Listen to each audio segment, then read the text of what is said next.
get you up.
Wake up! What? Wake up! Wake up! Wake up. Come on. Wake up! Wake up!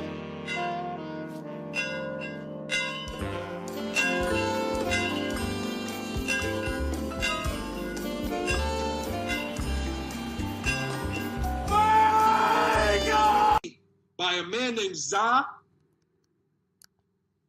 I hope I'm pronouncing this right. Al-Sudan, Alayyaman. That's Zaallayman. Za Al-Sudan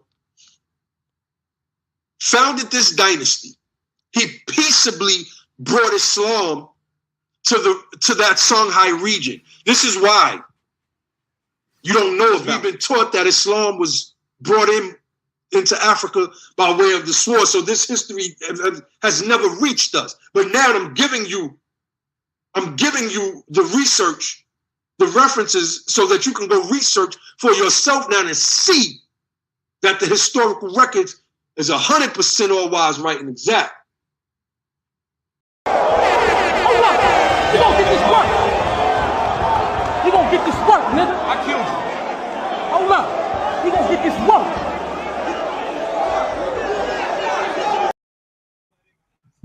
ETM Hotel, Rennie Sean, welcome in peace. My name is Sean. I'd like to thank everybody for tuning into the Monster Warrior Clan YouTube channel. Not going to be long. I want to hit it and quit it. Please like the show, share the show, tell a friend, we're live. Let me go ahead and share my screen. I want to get into a critical thinking class, chapter 4, which is very important, but I'm not going to spend a lot of time on it as I stated. Let me close out some of these tabs. I think I no longer need these tabs. Because these are critical thinking sources that I got in the description of the video, so I really don't need them. So I want to get into understanding reasoning, assumptions, context, and thinking map. And I'm going to hit some of these key points because it's essential. And then I'm gonna dip out of here because a player got to do what a player got to do. Now, assumptions. When someone When someone presents an argument, explanation, or similar kind of reasoning, it is very common for them to leave things unsaid, which they nonetheless believe to be true or otherwise acceptable and relevant to the issue, perhaps even vital to the issue. Almost all real arguments, which people uh, either do use or have used with a view to convincing other points of view, leave things unsaid, which are a certain sense assumed. To give a very simple example, imagine a skater sitting at the edge of a frozen lake putting on her skates. When a passerby tells her the ice is thawing and another skater had to be rescued when it broke and he fell through earlier today, so it's not advisable to skate there now. In this case, the speaker's argument assumes the skater does not want to fall through the ice. If she does want to fall through the ice now, might be a good time to go skating. We commonly call a belief like this an assumption when it is clearly taken for granted by a speaker or a writer, but is not stated or made explicit by them. To give a quite different example, someone who is arguing in favor of believing in miracles may fail to mention that he believes in the existence of an omnipotent Christian God. But it may be obvious that he is assuming this from other things he says or from the context. Say, if he is a Roman Catholic priest, in general, when we use the word assumption, this is the sense in which we shall mean it. It is a belief which is clearly accepted or taken for granted by a speaker or writer, but it is not stated or made explicit by them. However, notice that in ordinary language, we sometimes call a claim which is made explicitly by a speaker or writer an assumption. Hold on one second here, y'all. To return to our skating example, the skater might respond to the speaker's warning by saying, "You are assuming the ice is still thawing. But I checked earlier, and in fact, the temperature has been falling for some hours." This is a case in which the intending skater calls the explicit claim or the passerby an assumption. Sometimes we call an explicit claim an assumption because we wish to note that the speaker or writer has given no reason for us to accept it, and sometimes we do it because we wish to challenge the claim. In our skating example, the skater does it because she thinks the passerby is wrong and she gives her reason for thinking so. Returning to our example about miracles. If someone based their case for believing in miracles on, and among other things, the explicit claim that there is an omnipotent Christian God, one might say, "But this is only an assumption. Why should I accept it?" Or, "But this is only an assumption. I don't believe it at all."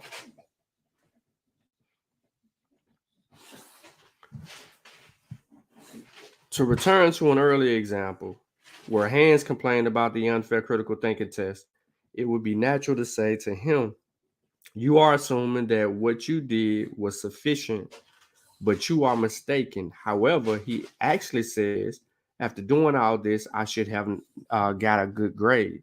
So this is a case where we call his belief an assumption because we want to challenge it, not because it was implicit rather than explicit. Tyson, stop. In general, we are keen to use language in the way of it's ordinarily used. We do not want to give terms in restricted usage or technical sense if we can avoid it. Thus, we should use the word assumption in the ways that it is commonly used. But in this section, we should mostly be interested in the case where assumptions are apparently accepted by the speaker or writer but are not explicitly stated and are explicit. Let us look at a few examples where it is natural to say that something is assumed in a sense of being explicit. Now, this is where it gets interesting. For those of you who don't know where I'm going and why I skipped chapter 3 to get directly into this work, this right here is going to really let you know how far people are off in their research methodology, their critical thinking, and their ability to get to what they need to get to as far as this work. So let's deal with it. The civil population cannot be defended in the event of a nuclear war. Therefore, we do not need a civil defense policy. I'm going to read that again. The civil population cannot be defended in the event of a nuclear war. Therefore, we do not need a civil defense policy. Isn't it natural to say that this assumes A, if the civil population cannot be defended in the event of a nuclear war, then we don't need a civil defense policy? It's natural to say that. Students sometimes say, example 1, that it is not a very compelling argument because there might be other reasons for having a civil defense policy. For example, to give the civil population a sense of security, even though it was a false sense of security. Some say this is the response to the original argument, example 1, but others find this easier to see once they have identified as the assumption of the argument. Here is an example of reasoning which clearly makes some substantial assumptions. This dude going crazy over here, making me mad. Some people have solved their own unemployment problem by great ingenuity in searching for a job or by willingness to work for less. So all the unemployed could do this. Is this assuming that if some people have solved their own unemployment problems by great ingenuity in searching for a job or by willingness to work for less, then all the unemployed could do this? Or is it assuming something like if some people have done X, then everyone could? The latter, for a very general assumption, would clearly be false. If some people have jumped over 2 meters high, it does not follow that everyone could. But the former assumption requires considerable expertise and presumably labor economics to know whether it is true or false. So you have to consider the following examples. Because our street lights are too dim, we have more accidents and more crime than we should. Furthermore, they are so low that they are easily and often damaged by vandals. That is why we should get new, bright, high-level sodium lights. The explicit reasoning here is clear, but what is assumed? Most real arguments do not include a reason which says, if the reasons are acceptable, the conclusion is too, but writers in this field commonly say such arguments assume this. I shall not discuss this here. It is explored in section 9.1, but seems reasonable to say that several other things might be assumed too. For example, that the explanation offered for the problem is probably correct, that there are no better alternative ways of dealing with it, that the cost of the new high-level sodium lights is not prohibited, that there are no other significant disadvantages to high-level sodium lights, and perhaps more. Of course, the author might not have even thought of these things, but for the argument to carry much weight, they have to be assumed to be true, as well as the reasons which are explicitly given. So let's consider example 2 from the section 2.2 about the prenuptial agreements. I don't think y'all remember that in the other chapter, but we're going to get back to it. Couples intending to marry should always enter into a prenuptial agreement which specifies how their property will be divided should their marriage end in divorce. If y'all been following along in these critical thinking classes, then you already know we talked about this. If they can't agree on something like that, they would be wise not to marry in the first place. But if they do, a prenuptial agreement will at least save them from lengthy, acrimonious, and expensive legal action about the division of their property in the divorce. That might ring a bell to some people. So here we go. As we noticed in section 2.2, it seems reasonable to say that this argument assumes prenuptial agreements cannot be contested in later divorce proceedings, or do at least greatly reduce the scope of dispute. Perhaps it also assumes prenuptial agreements are not incompatible with the very idea of lifelong vows. It is easy to imagine people who wish to marry saying that they do not want to make a prenuptial agreement, since they expect to remain together, and our author presumably assumes that it is an irrational thing to do. Our author presumably also assumes that when a couple decides to divorce, they do not want acrimonious legal action. But that is often false. Hold on 1 second. The parties involved often want to fight it out, to deal with the wrongs they see themselves as having suffered. The social context in which this argument is presented is obviously very complex and carries with it numerous assumptions whose truth or falsity greatly influences how strong it is. We shall say more about this shortly.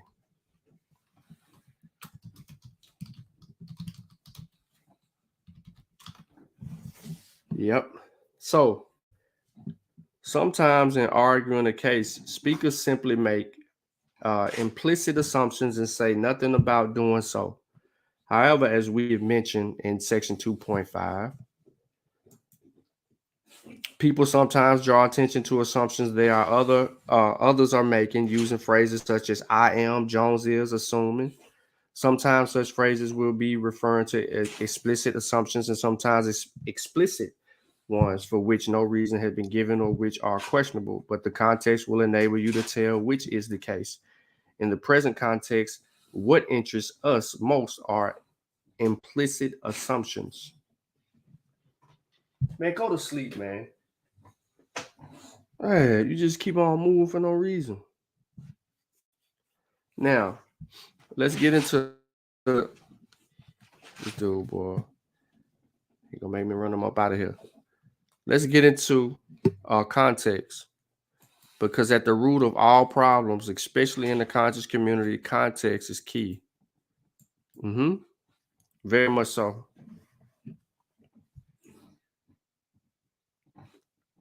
What? Hold on 1 second, y'all. I apologize for this inconvenience.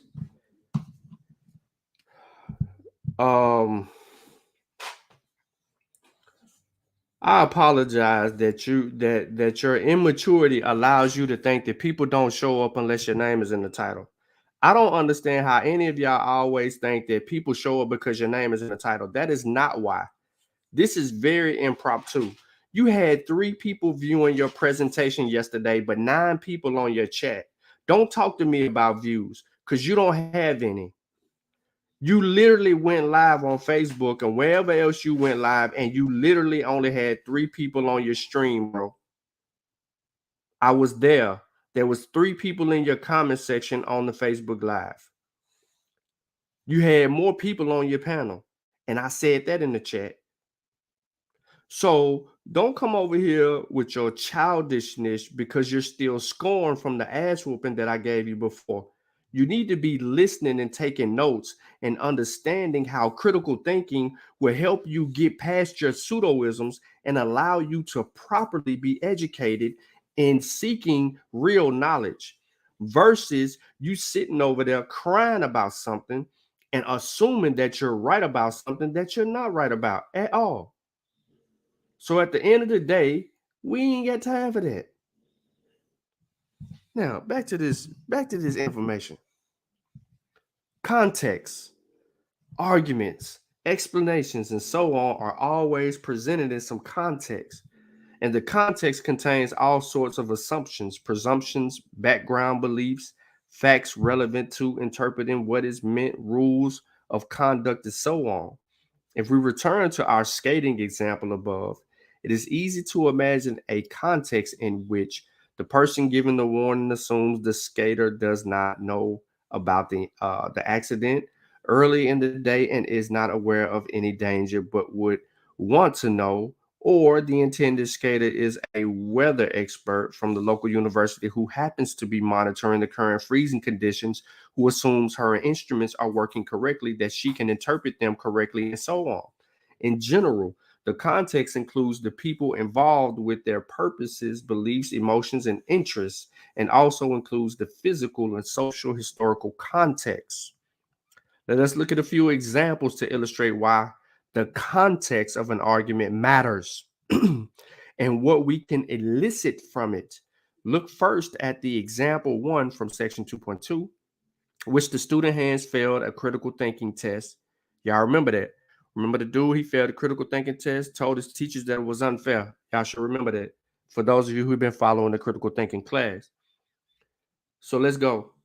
That test was unfair. I studied for days, reading the material 4 times, underlining important details, and then studying them. After doing all this, I should have got a good grade. The test was unfair. Y'all remember that? Now, it's easy to grasp his line of argument, but the interesting question is it reasonable? And what should be done about it? I have been surprised by reactions to this question because my presumption is that any worthwhile critical thinking test would demand more than Hans described, and that his argument is worthless. But in some places where I have discussed this example, some teachers have said if Hans had been told that studying like that would be sufficient and or that the kind of studying was normal and expectation in his college, then Hans' argument would be quite reasonable. It is hard to imagine defending that view after critical thinking course, but it is true that if Hans studied in such a context, his argument might carry more weight than I have suggested, and his teacher of institution might have to react more seriously to his complaint. To take a different example, consider the following argument set in 2 different contexts. Yeah, stay up out of here. Can't even read. You can't write or read. Despite the appalling mortality rate from the polio in the past, some parents choose not to have their children vaccinated against it because they think there is now only a low risk that their children will become infected with the disease. Moreover, some believe that there is more than a negligible risk that the vaccine will have harmful side effects. In their eyes, the decision to avoid vaccination may appear entirely rational. But what they do not realize is that a substantial percentage of the population is not vaccinated against polio. There will be regular outbreaks of disease every few years as the number of non-immune people increase.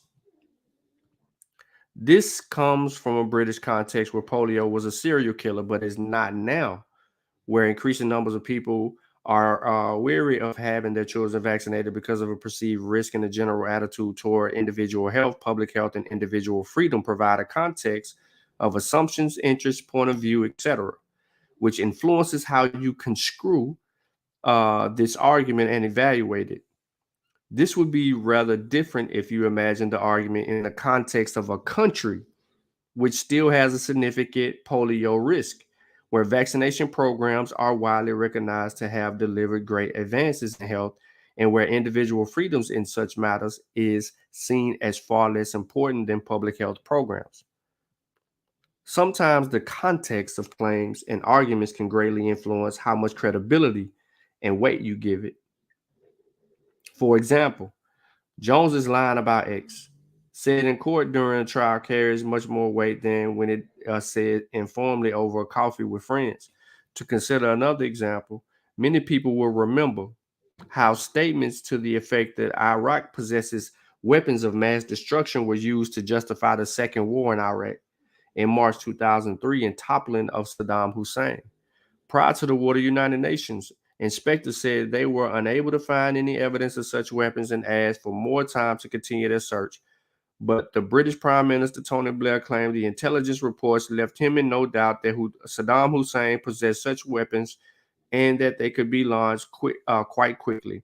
When someone in his position makes a formal statement in Parliament, the context means that what he says has to be taken very seriously, as indeed it was by many people, including fellow politicians who had to vote for or against the war. In fact, there was no evidence of such weapons was found subsequently, even when foreign armies overran Iraq. Raised serious questions about their credibility and what the prime minister had said, and the reliability of intelligence. But a claim of this kind made the British prime minister and the parliament had to be given considerable credence at the time. So the context of the claims can help interpret their reasoning. For example, if someone refers to the left wing in a political discussion, this may be a very vague thing to say, But in the context of, says, a discussion about French political parties, it has a much more specific, mainly the socialist and communist parties, or in the context of the British Labour Party, it means particularly people such as Tony Benn, and particularly groups of organizations such as the Tribune. Thus, in general, though vague, terms have some meaning. They often have much more meaning in a particular context. So here we go.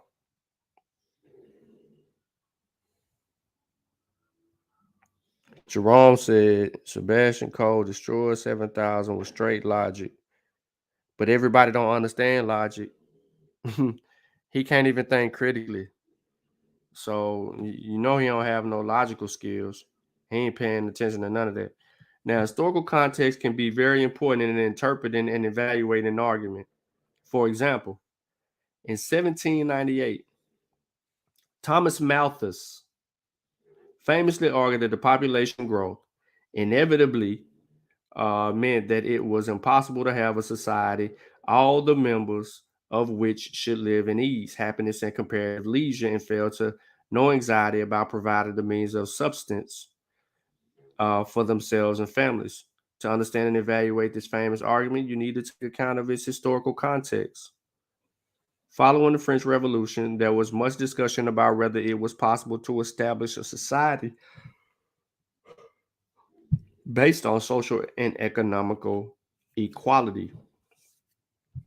Malthus argued against the possibility, and he did this in the context of a society which was very unequal, where the French Revolution had set many people thinking about the possibility of a revolutionary change in unequal societies. So to summarize, the context of an argument can influence its interpretation and evaluation largely because of assumptions, presumptions, and other background information, which context can supply. A particular speaker might have a particular point of view, for example, that of the Roman Catholic priest. Arguments can carry quite different weights in the context of different countries, where underlying assumptions, experiences, and values are different. And arguments can deserve different interpretations and evaluations in different historical contexts. So it is always key when we're trying to make an argument for something or against something that we clearly understand context. It is very important that we deal with that in the sense because it's going to provide us more clarity and it's going to answer more questions for us all. So I'm not going to get into the example that's used right here about the healthcare and so forth. And I don't want to get into these questions right here because I don't want to bore people out. I want to kind of hit on a couple of things here under the thinking map for understanding and evaluating reasoning. So I'm going to tell you right now where I'm going with this. We have looked at a large number of pieces of reasoning and explained some ideas of how best to understand and evaluate them. As explained in chapter 1 about the basketball player. Y'all remember the situation about the basketball players? They had to teach them how to do something. Well, see what they know, then teach them what they didn't know, then let them practice that, and then let them participate back in the game atmosphere, then add back to that and do all the other things that it was doing. Y'all remember the challenging thing with the critical thinking as far as the basketball. So I'm scrolling beyond that, and I want to deal with what they're talking about, analysis and evaluation. What is going on here? You will see that the questions in the thinking map on page 60, which we'll get to, are divided into two sets. The first is called the analysis, and the second is called the evaluation. The first is called analysis. The second is called evaluation. One more time. The thinking map on page 60 divided into two sects. The first section is called analysis. The second sect is called evaluation. You cannot respond reasonably to an argument unless you first understand it. What dude that was just in the chat trolling? You cannot reasonably respond reasonably to an argument unless you first understand it. You didn't understand the argument, and therefore you just start copying and pasting a presentation together and thinking that you was gonna run it down and people was gonna like your presentation. You was out of your freaking mind wrong. Straight up.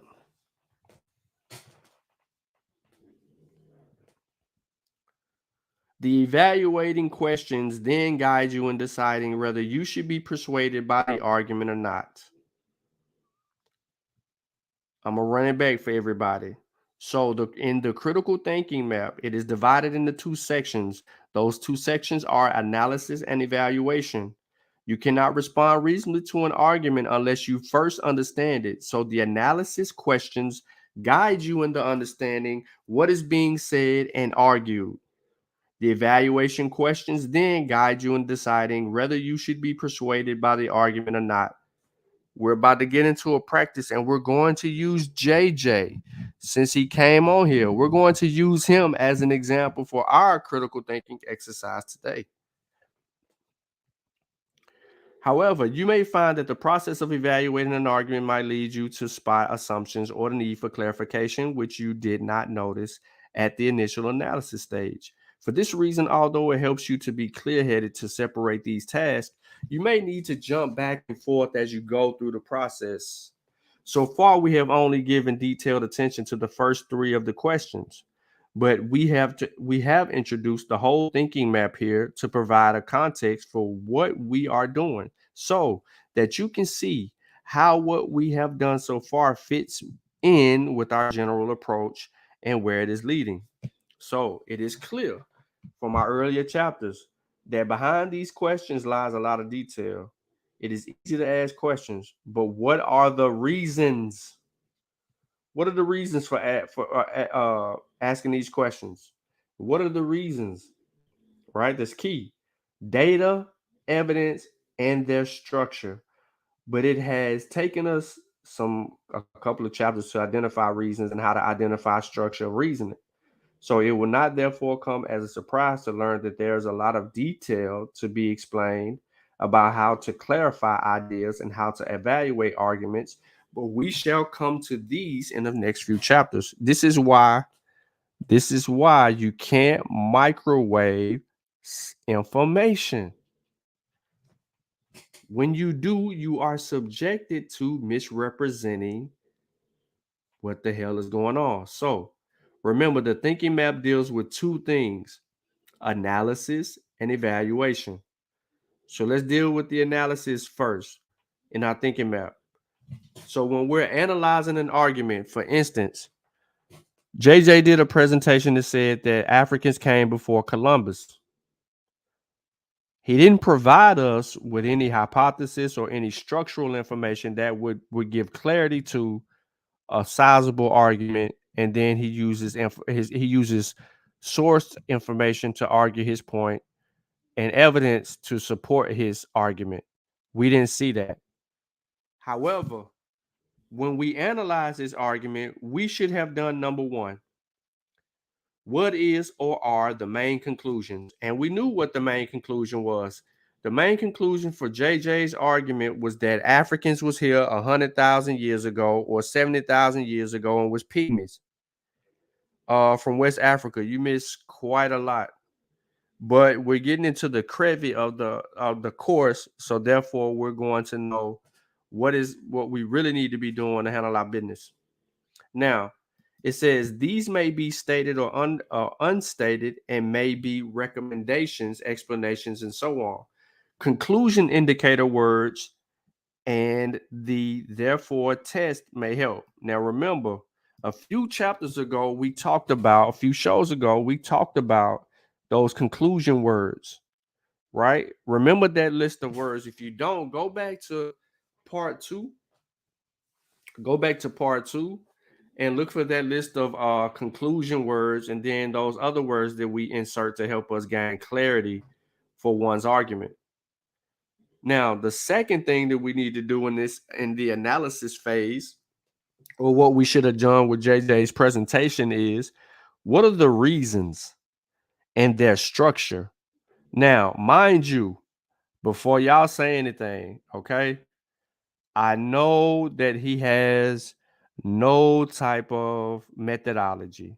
You know it, I know it, his God knows it, right? The devil he believes in knows it. His mama know it. His neighbors know it. His co-workers know it. People that's supposed to be his friend know it. And all the people that laugh at him in the chat who he think actually enjoys his shit knows it. However, no one tells it to him. So, what was his reasons for doing the presentation? Well, one of his reasons was that he was trying to debate Garfield about that Africans came before Columbus, because he said that Garfield was dependent on white, that Garfield was being a coon, and that Garfield relied on people who disrespected black authors, and that he had the evidence to demonstrate and show and prove unequivocally that these Africans was traveling the Atlantic 100,000 years ago and 70,000 years ago. So the reason for his argument was to try to put a people in the Americas before Columbus. So what data did he provide? The data that he provided was tertiary sources from Van Sertima, Runoko Rashidi, David Imhotep, which comes by the way of Leo Weiner. What evidence did he show? The evidence that he showed, he mentioned gold spear tips, which he claimed came from trade via Africa. A canoe, a Nigerian canoe that is around 8,000 to 10,000 years old. And any other evidence that he actually showed outside of that? No, he did not. He just made frivolous claims. All right, so what next? This is all under the analysis phase, y'all.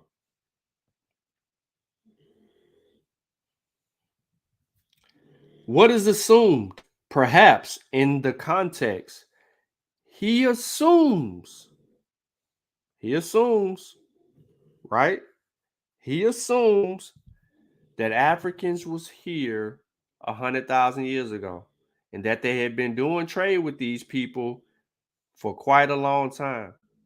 He also said that Africans could travel the seas with the canoes that they actually made, and he made some other assertions. There was a lot of claims in his presentation and a lack of evidence to support them. So what else did we analyze in this gentleman or this dude's presentation? Did he clarify anything for us, like the meaning of terms and claims that are unclear? No. When we look at his presentation, he failed the analysis critique. Remember, he couldn't even take the critique. There was a lot of unclear things that he didn't clear up for us. And what are those things? Those things was, what type of technology did Africans have that would be able to help them navigate the water safely? What about their food, right? What type of water would they have brought with them? How many people would have traveled across the Atlantic?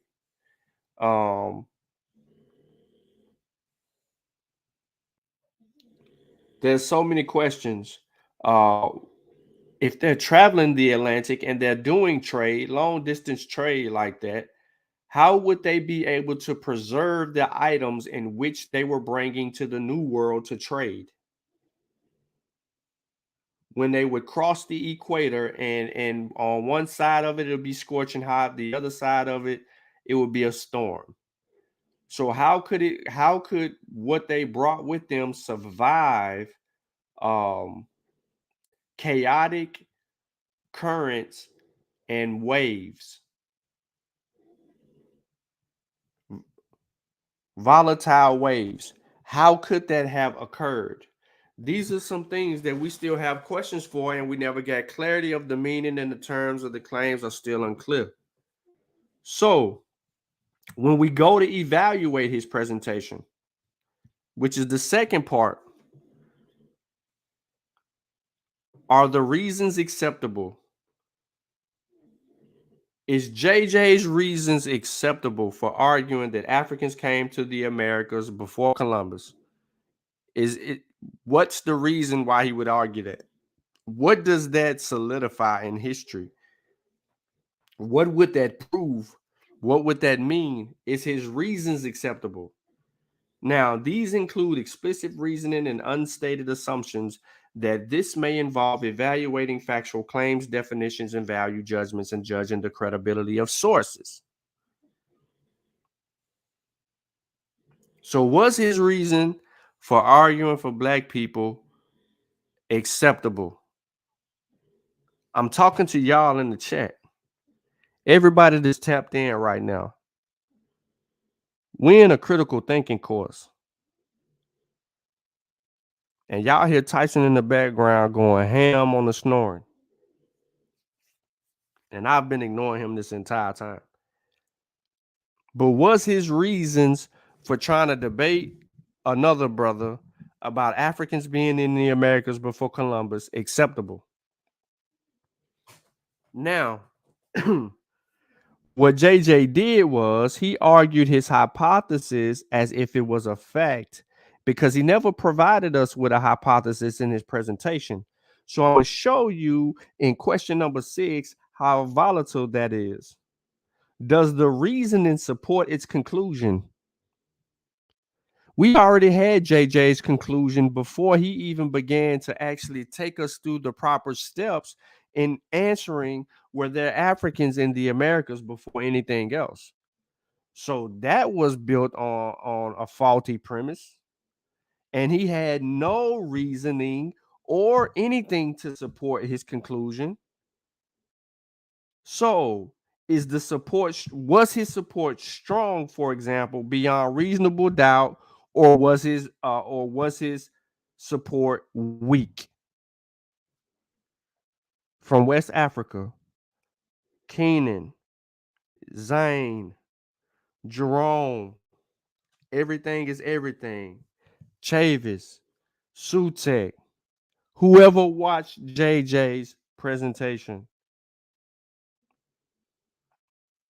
did his information support his conclusion? Was it beyond reasonable doubt, or was it weak? After he finished presenting his information or whatever he showed you, did you feel like his argument was beyond reasonable doubt, or was it weak? I need you to walk with me. Jerome said JJ's presentation had many holes in it, ultimately failed. Every pseudo has the day. Chief X Best Hebrews, now JJ 3000. Yeah, anybody can get it. So let's go to B then. Jerome says that he failed. So are there other relevant considerations, arguments which strengthens or weakens his case? Can you think of anything that would have helped JJ strengthen his case of Africans being in the Americas before Columbus? Or is there any other information that would weaken his case? He didn't consider those things at all. Now, you may already know these or may have to construct them. Now, what is your overall evaluation? See, I was unable to provide my overall evaluation.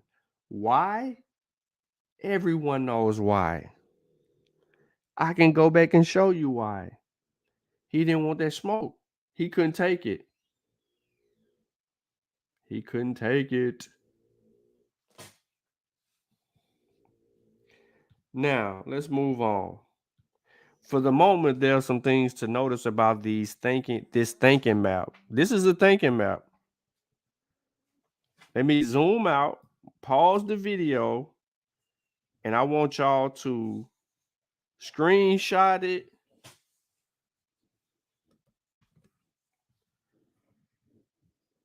I have it for y'all in case y'all need it. This is a thinking map. This is a critical thinking map. I got it right here. Here go your map right here. I got it. See? I got it. I'll send it later.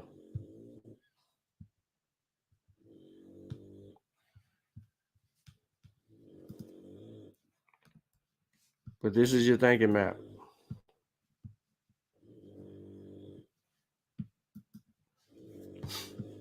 Golly, Tyson. I'm gonna put you outside, bro. You stay outside. Sleep outside. All right, so let's move on. For the moment, there's some things to notice about this thinking map. First, notice that the first question is, what is or are the main conclusions? Although in general, the thinking map questions do not have to be asked in order in which they are presented above, it is worth saying that this is nearly always a good idea to ask questions first. It helps enormously to organize your thinking about a piece of reasoning if you know what the author is trying to persuade you or what he or she is trying to convince you of. I'm going to skip the students part and I'm going to go down. If assumptions or reasons strike you first, by all means, make note of those, but do not then forget the importance of identifying the conclusion. What it do, people? Sutek in the building. He finna get off work. And Tyson is in the building, eventually asleep. I should have went downstairs.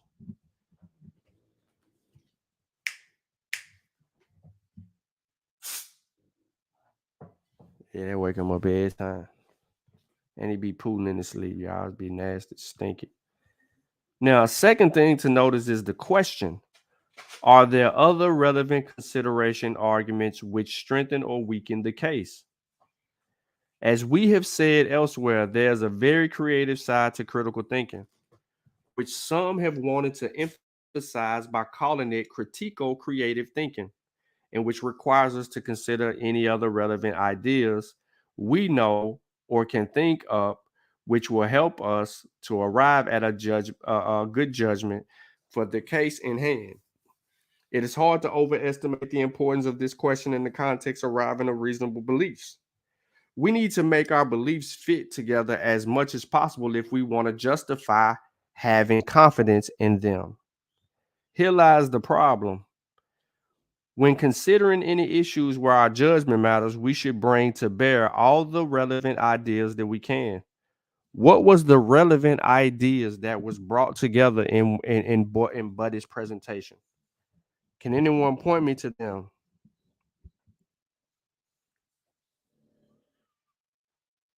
He should have brought David Imhotep with him, since David claims that his book is peer-reviewed. JJ leaned heavily on David's book. Absolutely, Jerome, he did. So let's move on. One last thing to mention is that this thinking map will be supplemented later by other thinking maps. So now that we got the thinking map, we should know how to properly address certain things. So, one final remark, which probably hardly needs repeating by now. You should employ this thinking map not only when you are considering other people's reasoning, but also when you are constructing your own. It can be surprisingly instructive. If you have a good case, it should be possible to organize it so that your readers or listeners will have a clear understanding of what you are trying to establish and how you are doing it. It will usually help to use language or reasoning to make your intentions clear and to make your conclusion and your reasoning clear. So we're going to go back, and I'm glad we got people in the building, but we're going to go back, right? Because I don't want to deal with this summary. we're going to go back after we just went through the critical thinking part of this particular chapter, and we've obtained the thinking map for this particular chapter. All right.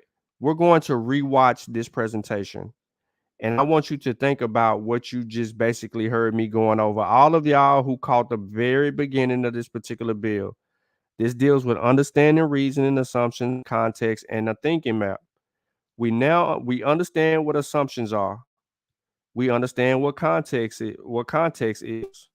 We understand what the reasoning and all of that. So we should be able to properly identify the pieces here, context and assumptions, and then we should be able to use the thinking map to help us understand what is being argued here. If we don't, then we know that there was some mistakes in the presentation that should have been properly addressed from the person who put the presentation together and deal with it in a way. So again, for those of y'all who are going to take part in this exercise, this is our thinking map. This is the thinking map, ladies and gentlemen. I'm going to pause the video and let you screenshot it, but I already got a screenshot.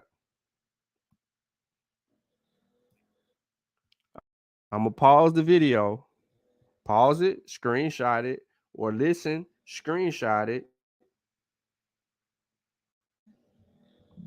Now, this is the thinking map. Well, Sutek, I'm not really trying to make you lose your brain cells. What I'm trying to do is help teach people how to think critically and reasonably, right? And how to put things in the context and frame one's argument to see if it's a legitimate argument to begin with in the first place. So you got to learn how to do these two things. First, analyze one's argument. And after you go through the 4 steps of analyzing one's argument, you need to evaluate. And after you evaluate, then you need to consider. And when you consider, you should be able to conclude. And once you come to the true conclusion of what's going on with people or folk in that area, then you deal with it how you want to deal with it, and you handle your business. So bear with me just a moment. Let me unshare my screen real quick. Someone need a definition check.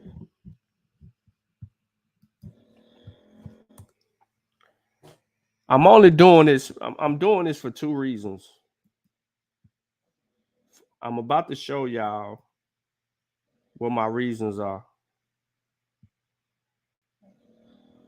I'm about to show y'all what my reasons are. Right? So I want to be very clear. But because people want to antagonize me and disrespect me when I didn't disrespect you and you brought this heat on yourself, you just got to deal with it until I'm ready to let up. And not every stream is about you. I don't need that. You came in here bumping your gums and talking shit. Oh, they talking about it on the pseudo channel? Well, that's absolutely fine. They can talk about it on the pseudo channel. And I'm pretty sure that if someone calls in over there and addresses this pseudo ass topic with the pseudo channel, that they'll be like, well, on the Mossy, they did this, that, and the third. But then probably gonna get cussed out because, well, I'm gonna get cussed out. If you say my name, I'm gonna get cussed out because I was highly disrespected by dude. And to be honest, I don't even want to say what I really want to say. Hold on 1 second. So what is it that I want to do? Okay, first, let me show y'all YouTube. This YouTube, right? No, StreamYard. Share screen. Share screen. Oh, they got some new people on there talking about it. Yeah, it don't matter who they got talking about it. This shit gonna be wrong. And it says it's sad too. So peep this, y'all. I want y'all to look at this. Can y'all see this? Can y'all see this? 2 minutes ago. What happens? What happens 2 minutes ago? Oh, you thought I forgot? He comes on. book burning party for Mossy Tribe pseudo scholarship. I don't even think I responded to this. I don't know who responded to this, but it says it has 2 replies. I guess they've been deleted. I guess Ben must have said something to him, or Ben must have deleted them. All right. So here go the other comments. This from a day ago. He says, people enjoy my presentation. Why you hating? You see what I'm saying? You critique something and now you're a hater.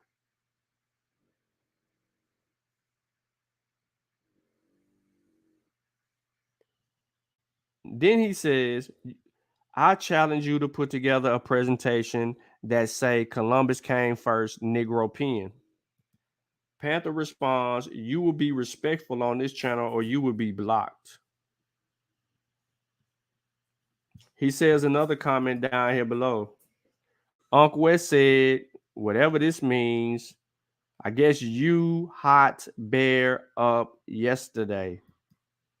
When you came on We Panel and we getting ready to burn another one of your books.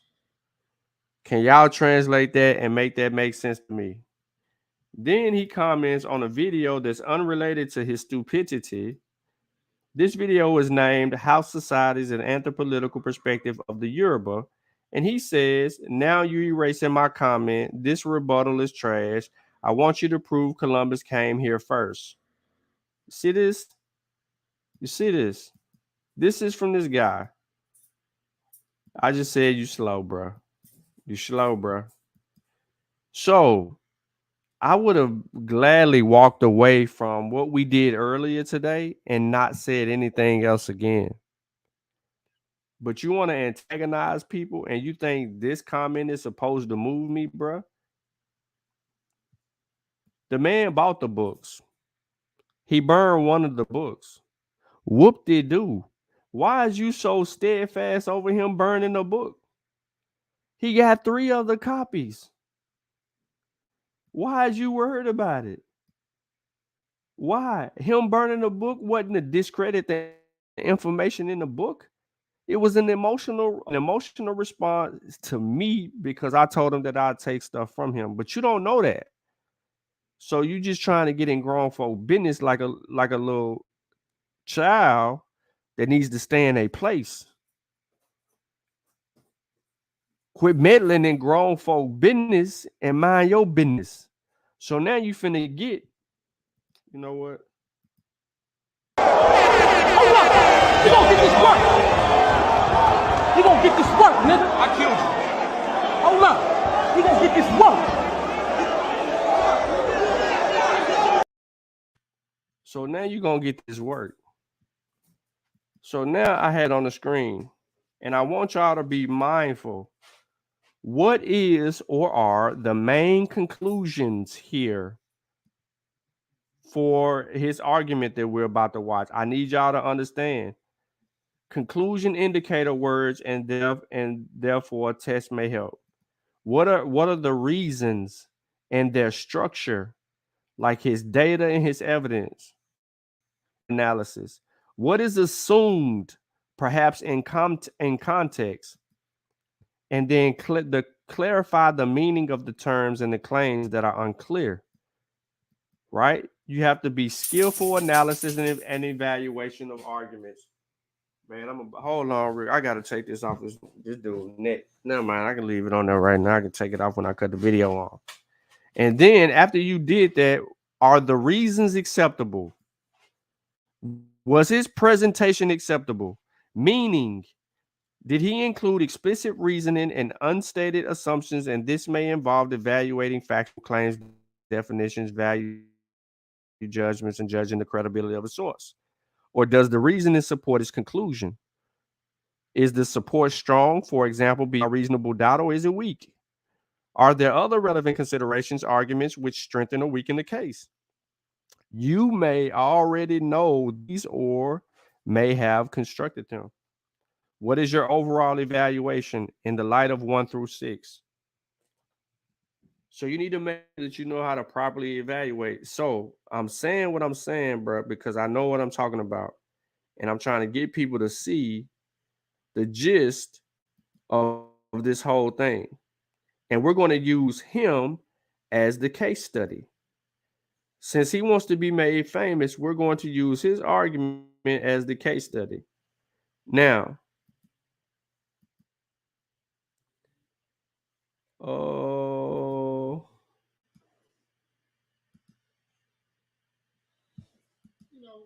bring out some of our black scholars that say Africans came to the Americas before Columbus.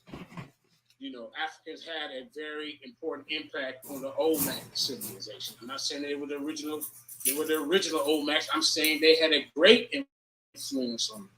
You see what I'm saying?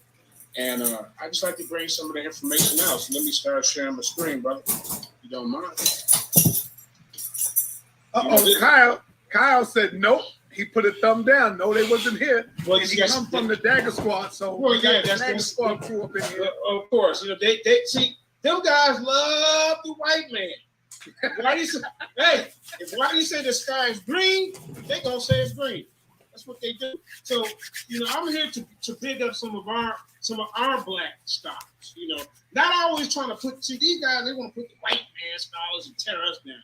I'm not that one. I want to uplift our people. And for the younger audiences out there watching, y'all can look to some of our people like Dr. Clyde Winters, Ivan Van Sertima, Renuko Rashidi. You see what I'm saying? These are a lot of the scholars that that's not getting a lot of attention. You see, so that's what I'm.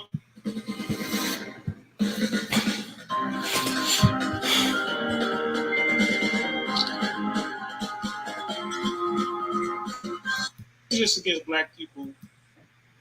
With an agenda would say Columbus came here before Africans, The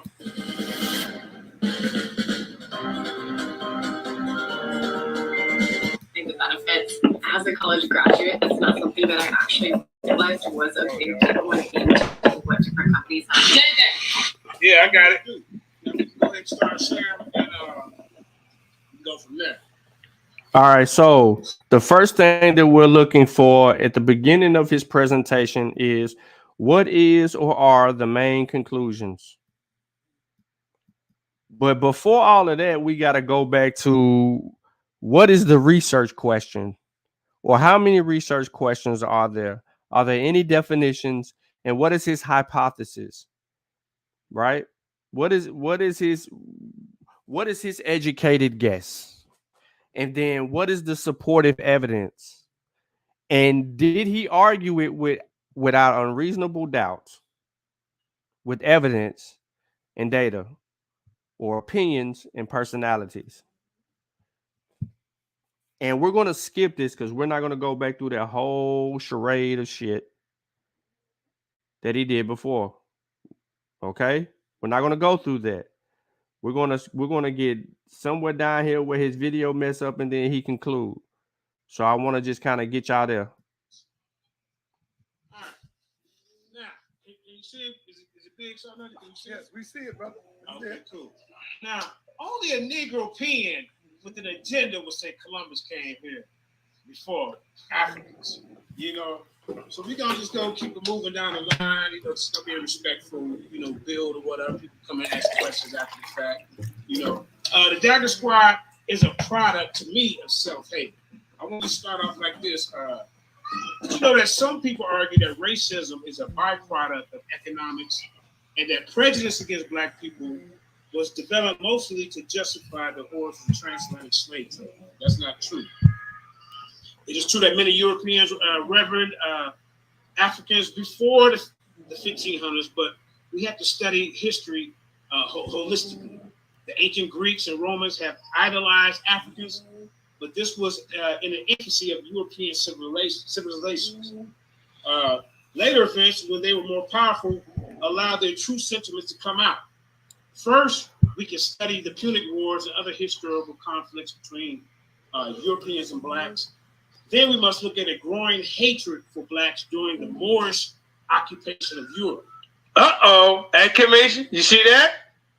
The Moorish occupation of Europe. Let's keep going. You know, as they became increasingly conquering black people, they became more vocal and upfront with this. You know, by the fall of the Moorish Empire, racism was out in the open. In reality, it had always been there, just as it is today. Now, the Olmecs, an African presence in early America. Now, I'm gonna say no, they didn't start everything, but when they came, they were a major influence. That's what I'm saying. But I'm also saying, hey, that also proves that we did come here, because, like you say, Garfield is saying that we did. You know, our people smart enough to build, you know, great structures and a pyramid, but we too think that offense just against black people.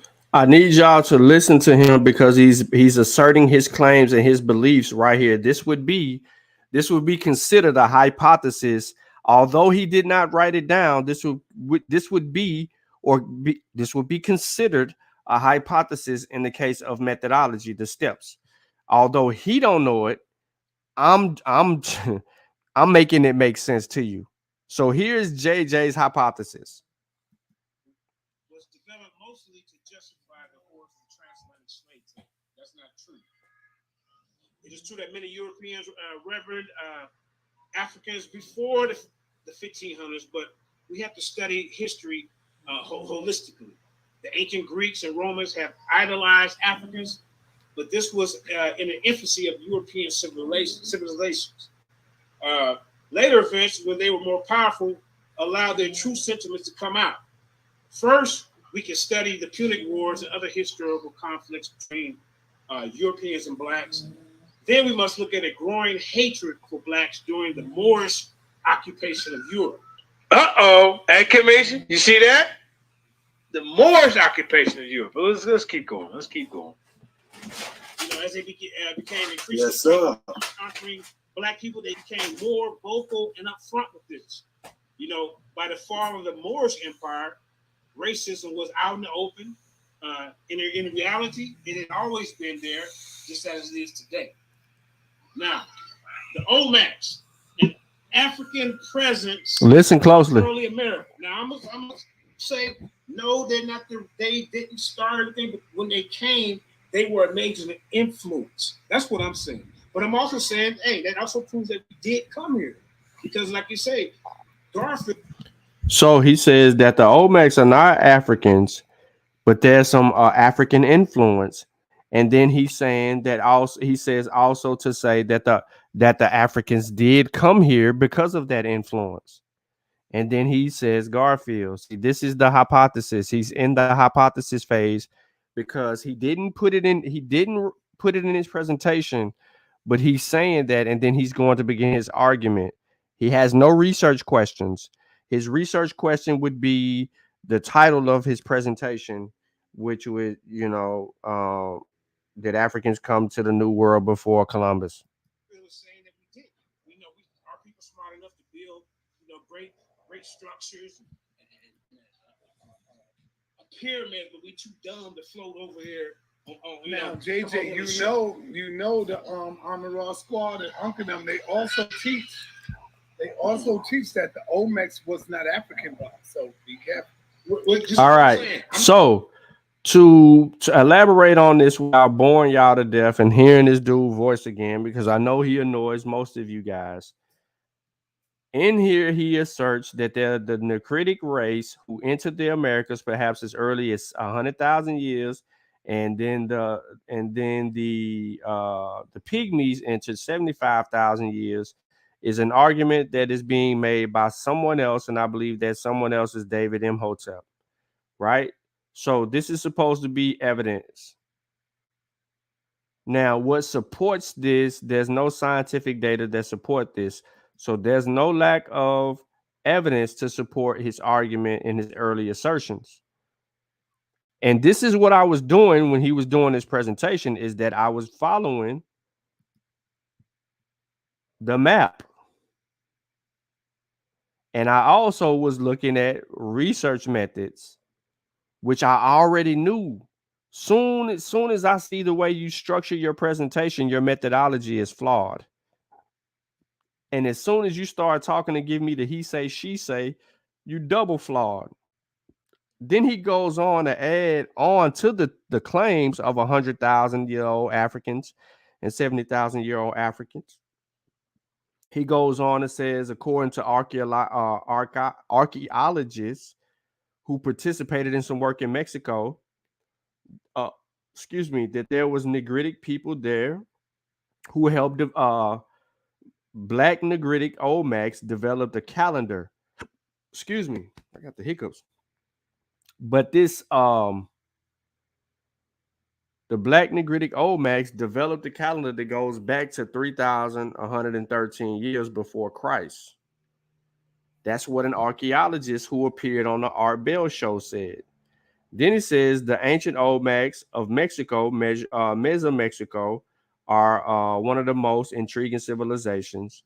And then it says, in fact, they are the first civilization in Mexico. Then it says, yet the fact that Olmecs were most likely Black civilization of African origins has been made public, and the Indian elements of Mexico have been gained prominence, and the Negro substrata of ancient Mesoamerican civilization has been kept hidden. So these are other claims that he's making here. So his very first page of his presentation is filled with claims. His second page is filled with claims. And then he has a copy and paste, whatever the hell this thing is. I think I went too far back. Then he brings up Paul Alfred Barton.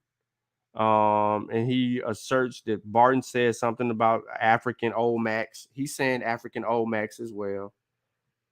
This dude even copied the paperback, cost $24.99 of the book. So, you know, he was straight up copy pasting. Then he comes here and he asserts the book of the African Olmecs and Black civilization. See, they keep saying Black African Olmecs, but earlier he said that he didn't believe that the Olmecs was Africans, that they were influenced by. Okay, so he really don't have his sources ain't saying what he's saying. And he ain't providing nothing but these sources. And then he goes on to talk about how Europeans call Black people savages and all of that stuff.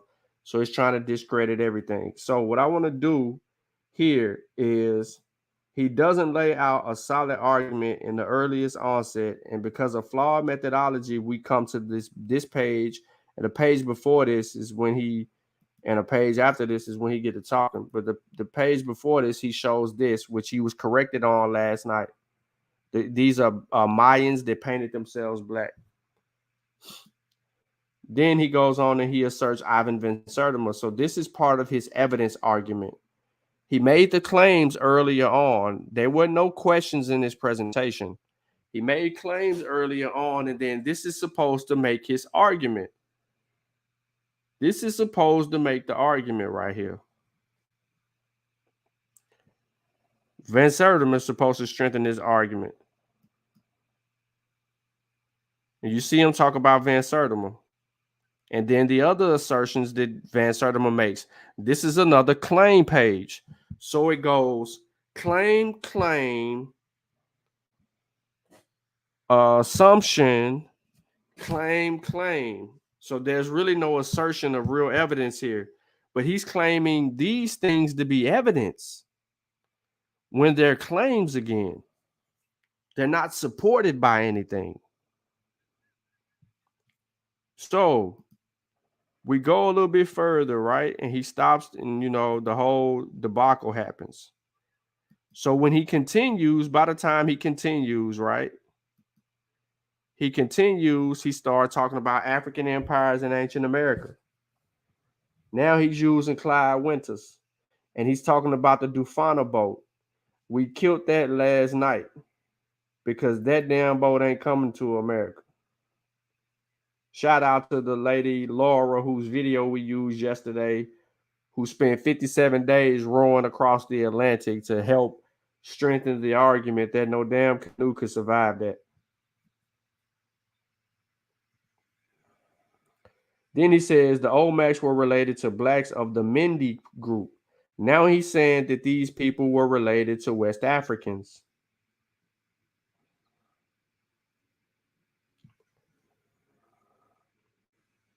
This is the sloppiest presentation. So really there's no fundamental sign here. So now he's using some bull junk, copy and paste, whatever it is. But I want to get y'all to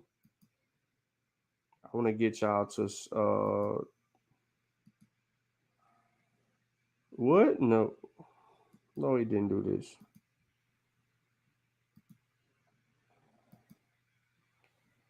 So right before they end the show.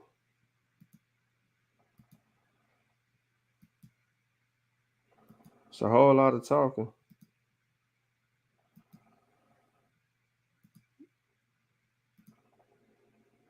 Golly, they're doing a whole lot of talking.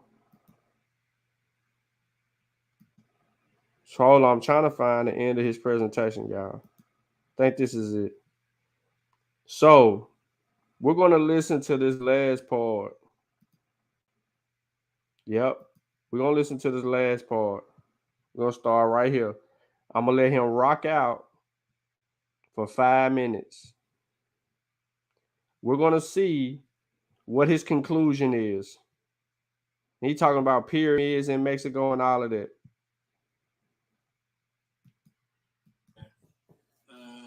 Let's skip.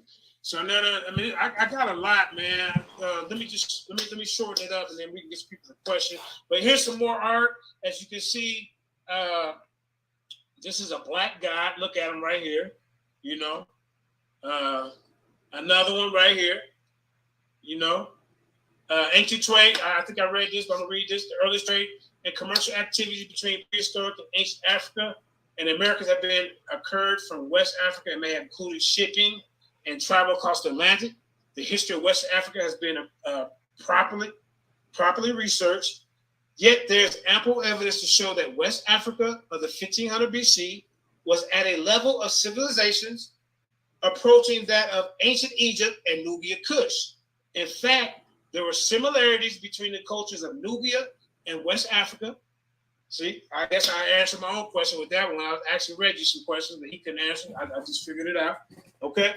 So he's supposed to be wrapping up his presentation and concluding, but he's adding more claims. And I got to go back because he's adding more claims. This is not how you do a presentation. You don't add more claims at the end of your. Let me be quiet. Let's skip. So now, I got a lot, man. Let me shorten it up, and then we can get people to question. But here's some more art. As you can see, this is a black guy. Look at him right here. You know, another one right here. You know, ancient trade. I think I read this, but I'm gonna read this. The earliest trade and commercial activities between prehistoric and ancient Africa and Americas have been occurred from West Africa and may have included shipping and travel across the Atlantic. The history of West Africa has been may have included. Did y'all catch that? May have included. Look at this source. The earliest trade and commercial activities between the prehistoric and ancient Africa and the Americas may have occurred from West Africa and may have included shipping and travel across the Atlantic. May have. So this means right here, right? What does may mean? Let's go look up what may means here, ladies and gentlemen. May, expressing the possibility that may be true. That may be true. Maybe is an adverb meaning perhaps. Maybe is a verb phrase that generally means the same thing as might be. Is you rolling? Is you rolling? Bitch, I might be.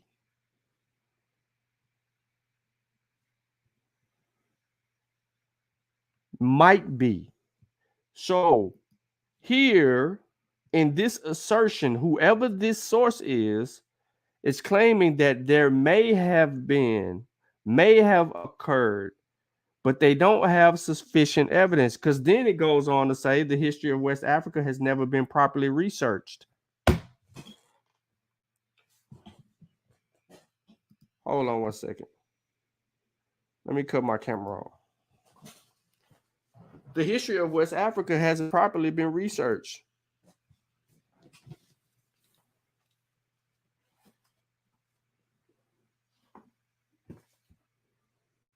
The history of West Africa hasn't properly been researched. I'm just gonna give you three. I'm gonna give you 3 books. The History of West Africa, Volume 1. The History of West Africa, Volume 2. 1,000 Years of West African History, right here.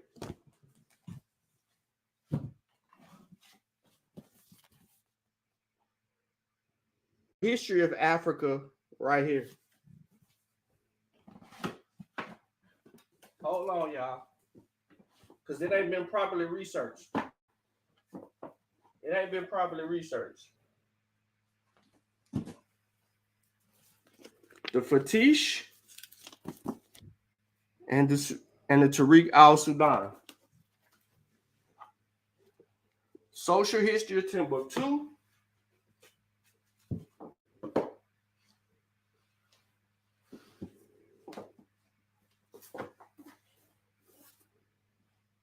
What they say? A History of the Gold Coast.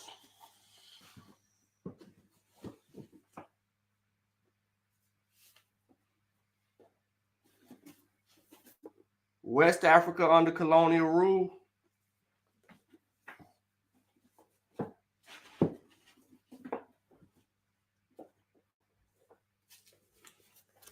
What they say?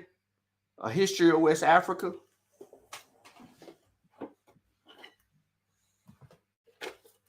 What they say? Africa in history.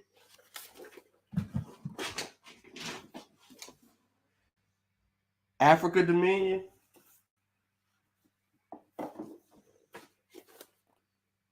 Power of African Cultures. And the books I'm showing you got West Africa in it.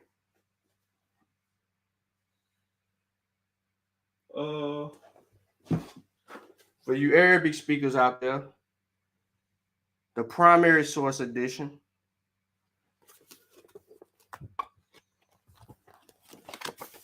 Primary Source Edition. Get you some Arabic in you. Primary Source. I got 2 copies. 2 copies.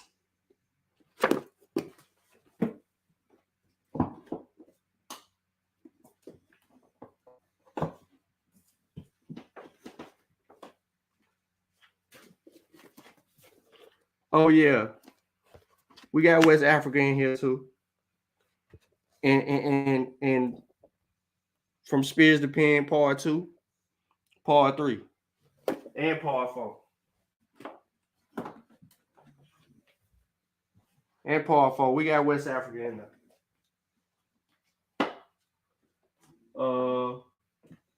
What else I want to hit y'all? I got more books.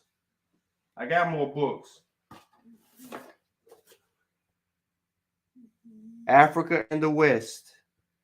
And it's all West Africa, really. I don't want to bring the Arabs out.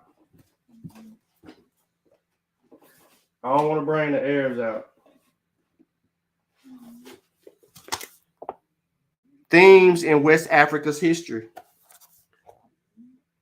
Africa's perspective on colonialism. These are all West Africa.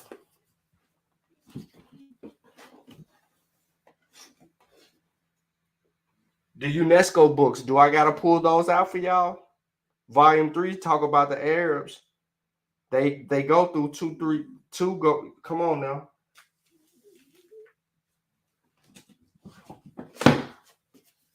Come on now.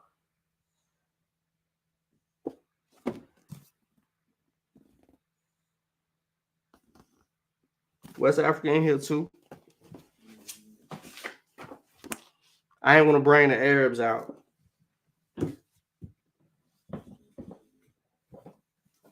West Africa in here too.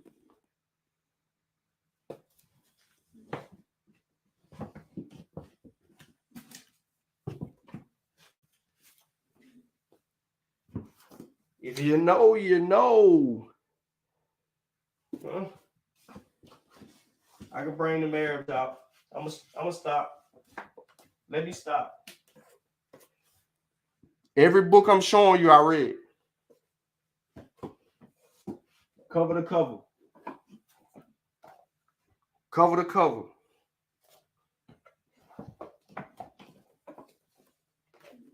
Pay close attention.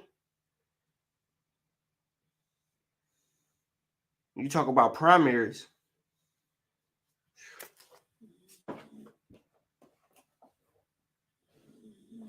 If you know, you know. Let me stop. I can't go nowhere without throwing Homework in there. Can't do nothing without throwing Homework in there. Come on, man. Come on, man. Come on now. If you know, you know.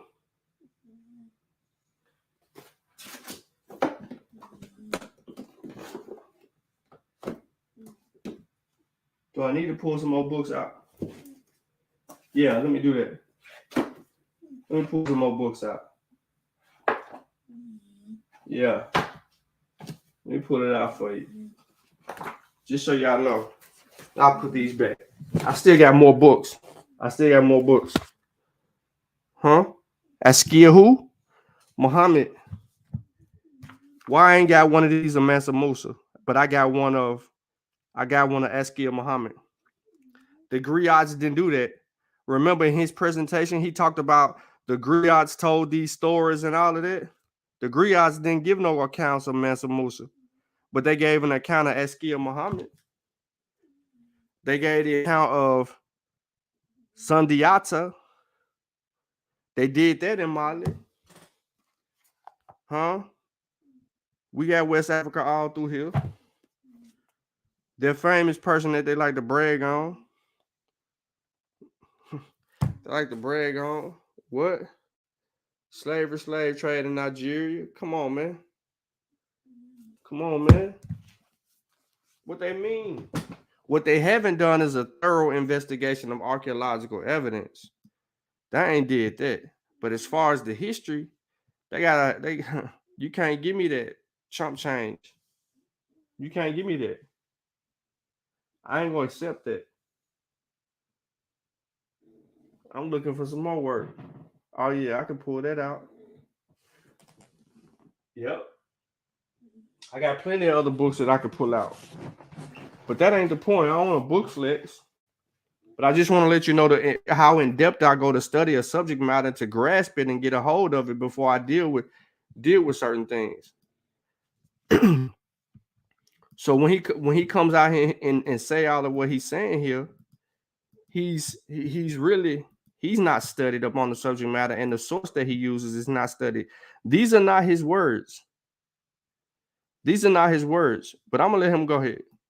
Properly researched. Yet there's ample evidence to show that West Africa of the 1500 BC was at a level of civilizations approaching that of ancient Egypt and Nubia Kush.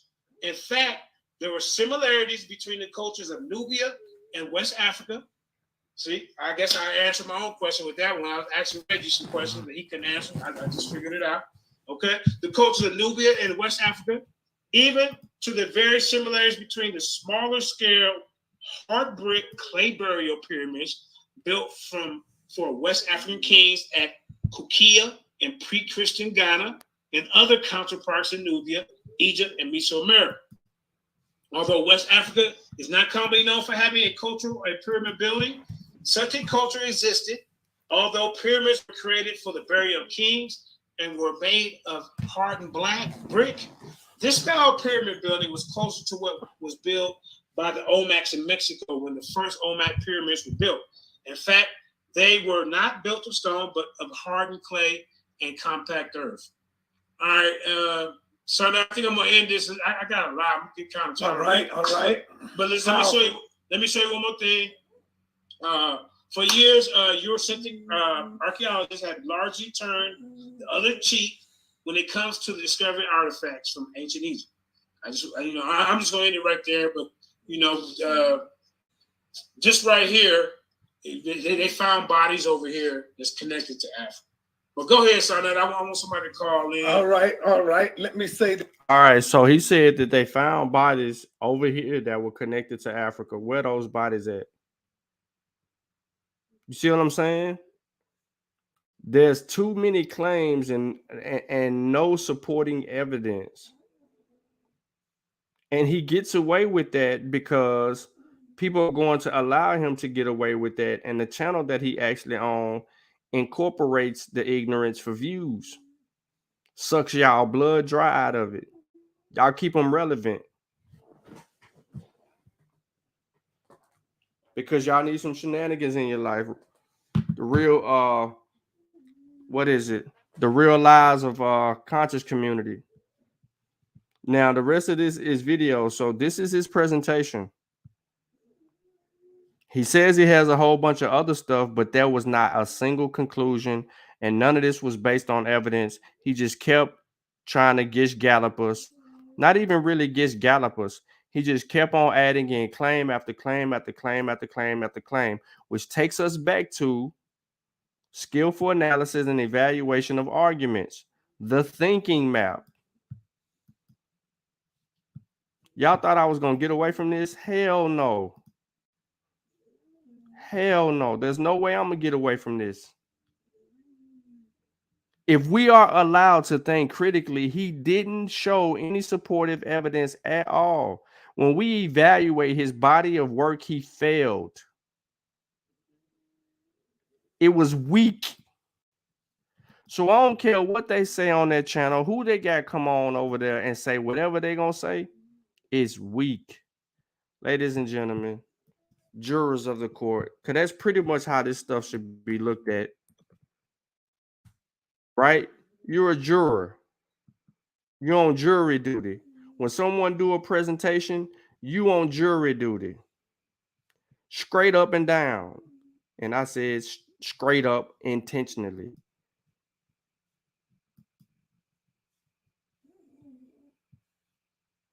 Now, look at this dude.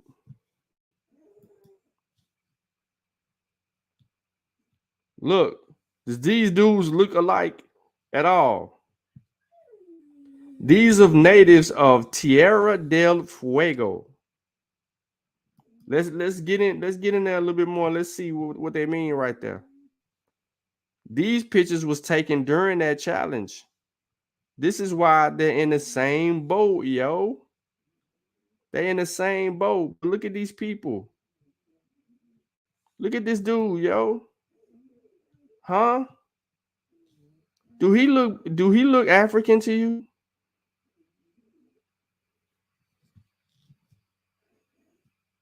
Should David Imhotep use this image right here to try to sell it on black people? Let's go look this up. Natives of Tierra del Fuego. Let's look this up. Let's go look them up. Because they was on that ship. So let's look them up. Because some people forgot that they did go and kidnap. They did take with them some people back across the Atlantic and took them to Europe to do their work. And they found out that these people couldn't sustain anything. So here go the Fuegans. They are an indigenous inhabitants of Tierra del Fuego at the southern tip of South America, way down here. In English, the term originally referred to the Yagman people of Tierra del Fuego. In Spanish, the term Fuegiano can refer to any person from the archipelago. Now, the indigenous Fuegans belong to several different tribes, including the Ona, the Selknam, the Hash. Look, this is where they are coming from all down here. The Benek Ek, the Yagman, them people black. The Alakaluf. All these people was on the boat with your boy who David uses as his cover. Yeah, man. Damn, homie. In high school, you was the man, homie. What the happened to you? Come on, man. Look at this European contact. When Chileans and Argentinians of European descent studied, invaded, and settled on the islands in the mid-19th century, they brought with them diseases such as measles and smallpox. Y'all already know what happened with them when they brought that disease, the measles and smallpox. As early as 1878, Europeans in Punta Arenas, seeking additional sheep pastures, negotiated to acquire large tracts of land off the island of Grande de Tierra del Fuego. Then they came with their missionaries who claimed to have converted the entire Yamana people. Look at the schooner. Look, the Fuegans were transported to England, like I told y'all, in the schooner Allen Gardner. This slave ship is in one of my, this boat is in one of my slave ship presentations. This vessel. So they put these Fuegans, they took these people from way down here at the tip and brought them all the way to Europe as slaves, really. The United States exploring expedition came into contact with the Fuegans in 1839. One member of the expedition called the Fuegans the greatest mimics I ever saw. European genocide. The Selkman genocide was authorized and conducted by the Estancieros that between 1884 and 1900 resulted in several indigenous population decline. Y'all know why, because of diseases and stuff. Then it gets into their material culture, the hunter-gatherers. They've been there for a long time. Not super, super long, but they've been there 6400 BP.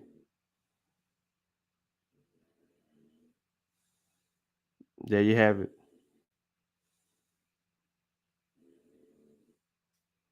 Right? There you have it. So look, you learn something every day. Look, they even got their mythology in here, people. There's some correspondence to putative borrowings between the Yamana and the Selknam mythologies. The hummingbird was an animal revered by the Yamanas. I mean, I know y'all ain't interested in it because this ain't got shit to do with Africa, but I'm just saying in general, right? They had this stuff. Alternative origin speculations. What would an alternative be for these people? That they come from ancient North Eurasian and Paleo East Asian, proto-Mongoloids. Then they tell you how far back these people go. Then they give you a hell of a source, the Journal of Nature. However, these previous claims were refuted by multiple genetic anthropology studies in the Journal of Nature, which narrows it down and shows you what's going on. So whatever they said up here, they weren't feeling that. And the Journal of Nature went ahead and said they concluded that all the Native Americans descended from a single foundation population, which initially split the East Asians about 3600 BC. With the gene flow between ancestral Native Americans and Siberians persisting until 25,000 BC, before becoming isolated in the Americas in 22,000 BC. Northern and Southern Native American subpopulation split from each 1705 BC. There's also evidence of a back migration from the Americas into Siberia around 1105 BC. Another study published in the Journal of Nature in 2021, which analyzed a large amount of ancient genomes, similarly concluded that all Native Americans descended from the movement of people from where? Northeast Asia to where? Into the Americas. So listen, we slick just used Wiki and killed the whole argument here just by looking at the Fuegans.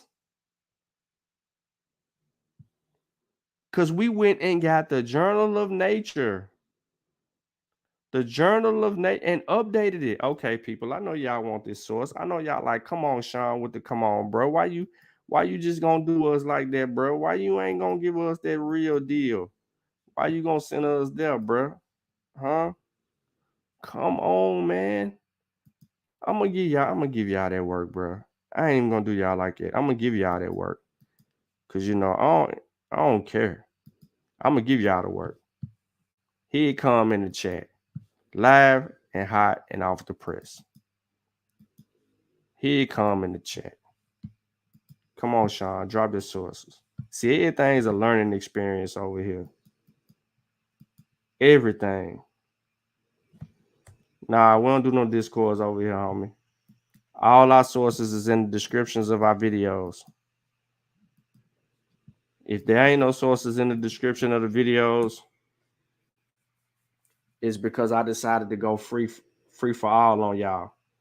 So I just gave y'all 2 gigantic sources just looking at the Fuegans. Just think about that. Look at how you walk up on some real scholarship. We were talking about the Fuegans, and then we get into their origins, and then we just skip over all of that and go right on down here. Next thing you know, we got 2 heavy sources, and y'all just seen how I got them. And then now you got them in the chat. Look what it says. The study also dismissed the existence of a hypothetical distinct non-Native American population, suggesting to have been related to indigenous Australians and Papuans, sometimes called Paleo-Americans. The author explained that these previous claims were based on misinterpreted genetic echo, which was revealed to represent early East Eurasian gene flow, close but distinct to the 40,000 BC Otaanian lineage, and to Aboriginal Australians and Papuans. Come on, man. Come on, man. Y'all, you talk about homework, bro. You talk about homework, bro. They ain't doing no homework, bro. They ain't doing none. All we did was we went and tracked down the crewmen and found that there was these people on the ship of the with this dude who's an African sailor, and look what year. So he uses an 1872 picture as a book cover to insinuate that these folk was this in the Americas. He was a damn lie. But these people was on the boat with the brother. These folk. And they are dark-skinned people. They are. Let's go. Okay. All right. Y'all don't believe me. Okay, cool. All right, Sean. You're doing lookership, Sean. You being pseudo right now. The skin map show you that they like that, my guy. Look at them paint themselves black and all of that. They go all the way through their little culture. Come on, man. Come on, man. But Sean, you still being pseudo, my guy. How you saying that them people got a certain skin tone? Oh, okay. That's how you feel. You want to go there? Man, don't nobody want to look at no skin map, bro. That skin map ain't where it's at. Oh, okay. Hold up.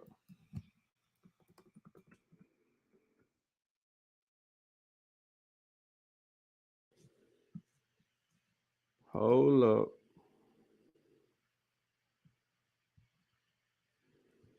Let me zoom in. So everybody below the equatorial line, you see them shades start coming. Why is that? The twin role played by the skin protection from the excessive UV radiation and the absorption of enough sunlight to trigger the production of vitamin D means that people living in the lower latitudes close to the equator with intense UV radiation have developed darker skin to protect them from damaging the effects of UV radiation. In contrast, those living in the higher latitudes or closer to the poles have developed fair skin to maximize vitamin D production. Oh, that boy, come on, man. Y'all don't want this. Hold up. Hold up. You gonna get this work. You gonna get this work, nigga. I killed you. Hold up. You gonna get this work.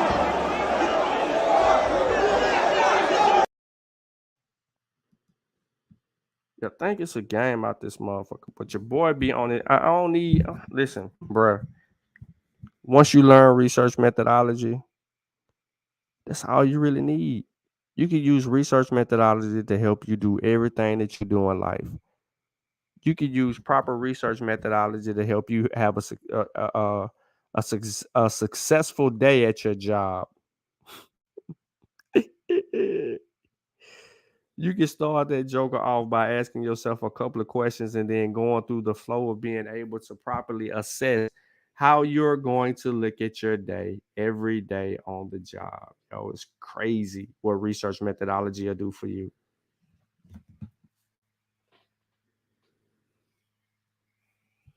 The closer you get to the equator, the darker your skin will get. And then this is where they say everybody is African.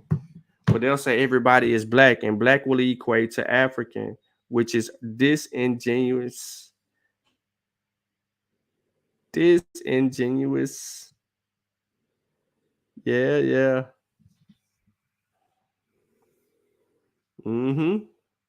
So if you know, you know. There you go. Go a little bit further. You know what I'm saying? Most of y'all don't even believe fat meat greasy, right?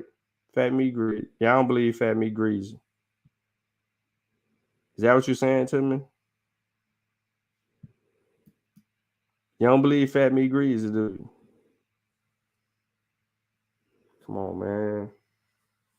This is why them people having those conversations on those unscientific channels, they don't know what the hell they talking about, bro. They don't know what they talking about, bro. They don't know what they just be talking. They don't know what they're talking about. They doing it for clout. They doing it for clout. I think this is the now it's a good one, but in the National Geographic, I don't know where my magazine at. When I moved, I kind of lost my magazine, but I had the scan map in there where they talked about the sisters with the twins on it. Then they get into the scan map thing, and they had hell of information on there. Hella information. And it even had that little part that I just showed you, the picture with all them people on there with the complexes. I mean, different skin shades. But I've been showing y'all how to do this actual research for quite some time, but y'all just really kind of slipped on it. And then just kind of, denied all of it. But it is what it is. And I understand that people really just don't want to get into the homework like that. But in order for us to get to the actual truth of what's Africans really over here, we have to be able to answer all of those questions, but we have to do it with evidence.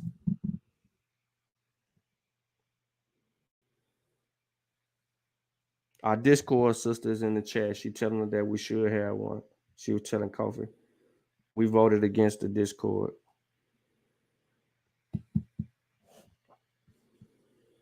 I should download a book while I'm live right now just to kind of get into, show y'all the power that I have, or not no power, but the ability that I actually have to be able to deal with the subject matter.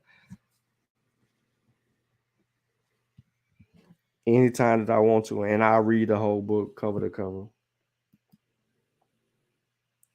I dropped the link in the chat. I'm actually done with assessing the ignorance of old boy. I just wanted to show everybody how to properly do this correctly and be able to deal with the subject matter using proper research methodology, and then coming to an honest conclusion based on your evidence and not speculation. I showed you the entirety of that particular argument, and then I showed you how they even go even further to be even ignorant. And I gave you some additional sources in the chat. But I made a really big deal out of showing y'all the crewman earlier today, and then you seen Ben come on to do more. So what I'm basically saying to y'all is, if they really want the smoke, we can go there. Like, we can really turn up on the subject matter and end it all for people. The thing about it is, you got a sector of people that's gonna play it close, kiss a little ass, and try to keep people relevant because of views and attention that they actually get. And this is why channels like ours don't really get a lot of viewers, because we actually do the real homework that people are scared to do. and they ain't got time for it. Oh, we gonna talk them to death. Not really talk them to death, but we're going to bore them with all of our reading.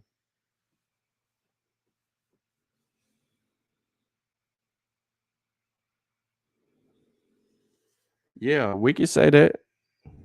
We can say that all day long, bro. All day Lizon. I dropped a link in the chat in case people wanted to feel froggy. You know, if JJ wanted to feel froggy. He sent me some video in my messenger because we ain't friends. So I kept saying that I had a message, and I'm like, I ain't got no messages. So I had to find him in the filter box. I should show y'all that. And I just deleted it because I don't know what he's sending me. So if he sent the video to anyone else and y'all got the video, you're welcome to, you know what I mean, kind of open up the conversation with whatever he sent you, and we can deal with it. So Sutek, if you got a video from that dude, we could deal with it. The link in the chat, I dropped it. I'm only talking about what I actually showed. Oh, also I want to give y'all this. And whoever said we need to blame Hidden Colors is absolutely correct. Blame Hidden Colors for this stupid shit. And I got all three. I got 3 volumes. I ain't got 4, but I got 3 volumes over here. Because that's how a lot of us come into the community. It's off some Hidden Color type shit. So let me throw this up down the screen real quick. And before I really wrap up, unless somebody come on and want to get into this work.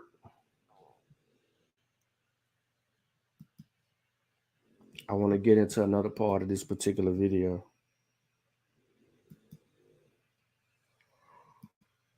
Yep, boy. You got to be prepared to be able to do this work, man.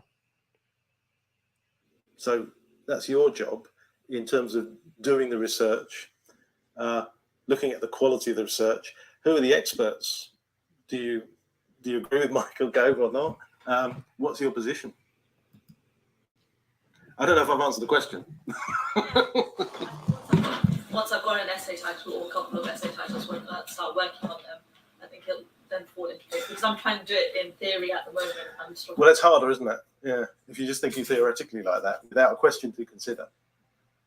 Once you'll get there. Once you get the question, you'll want to find out. Yeah. That's fine. Please feel free.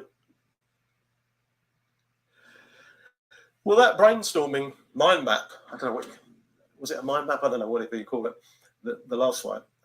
This is the same, but it's filled out a bit more. The description, the what, the where, the who.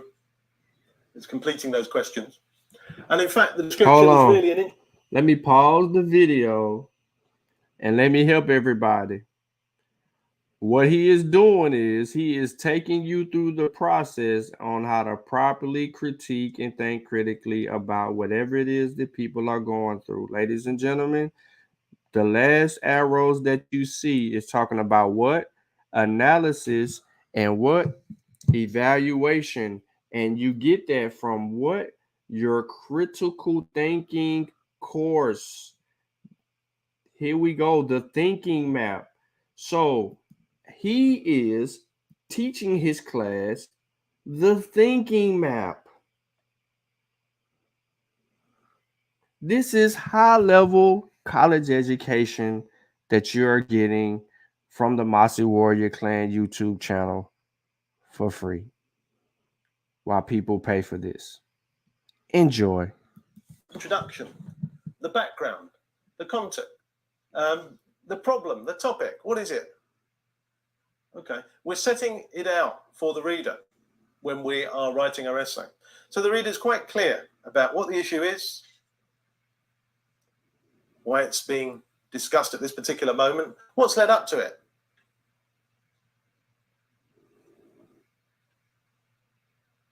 Why is it important? What are the main issues that need to be addressed? Maybe there needs to be a definition arrived at. Maybe there are several definitions. What's my take on it? And you could actually have your thesis statement. The thesis statement is what you aim to argue in this particular. It might, if going back to the Brexit, this essay will argue that maybe a hard Brexit for the UK economy would be disastrous. In order to do this, it will first consider A, it will then go on to consider B, and finally it will consider something equally crucial as well. But you don't have to have a thesis statement. You could be more neutral. You could argue, or you could write, this essay will consider whether Brexit will create economic difficulties for the UK. So it's a more neutral stance. So the description. Then we go into the body, the main part, and we're asking those why questions. We're looking at the arguments, the theories. We're looking at the interaction between one factor and another. We're looking at the relationship between the various components of this discussion and debate. We're looking at how all these components fit together. We're looking at the theory in practice. And very often lecturers will say to you, we want to find out from you, have you any experience of this? Can you bring something from your own experience? This theory working out in your company, your organization.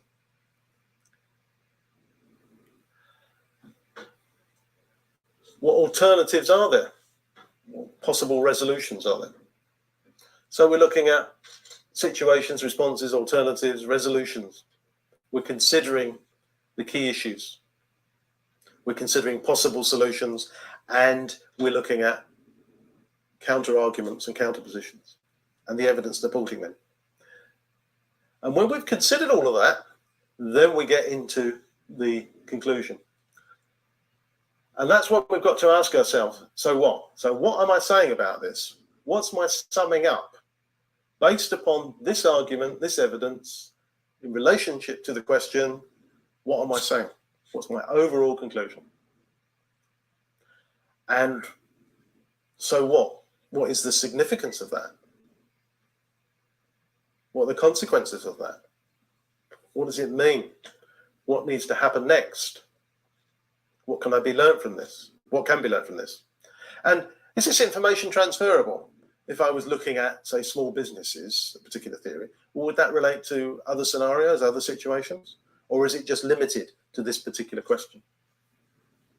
So can it be extended out and made transferable in terms of other scenarios, other situations?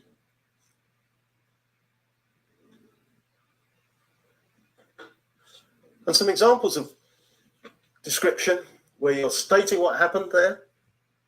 You're giving the story so far. Well, you need to do that in your introduction. You're explaining what a theory says. You're noting the method used. You're stating options. You're listing details. Giving information. That's good. You need to do that. Otherwise, the reader won't understand what your inquiry is about, your essay. You need to do that in your introduction. But then you need to step up that intellectual gear when you move from your introduction to the body. So you need to be, as the E's there, evaluation, identifying the significance, judging strengths and weaknesses, weighing one piece of information against another, making reasoned judgments, arguing a case according to the evidence, identifying whether something is appropriate or suitable. You're giving reasons for your judgments here. Evaluating the relative significance of details. You're drawing conclusions. So this is where you're moving up that intellectual scale. I don't know if is that a triangle or a pyramid? I think it was a pyramid. But so not just staying at the understanding and recognizing, but then moving up to analyzing and being critical.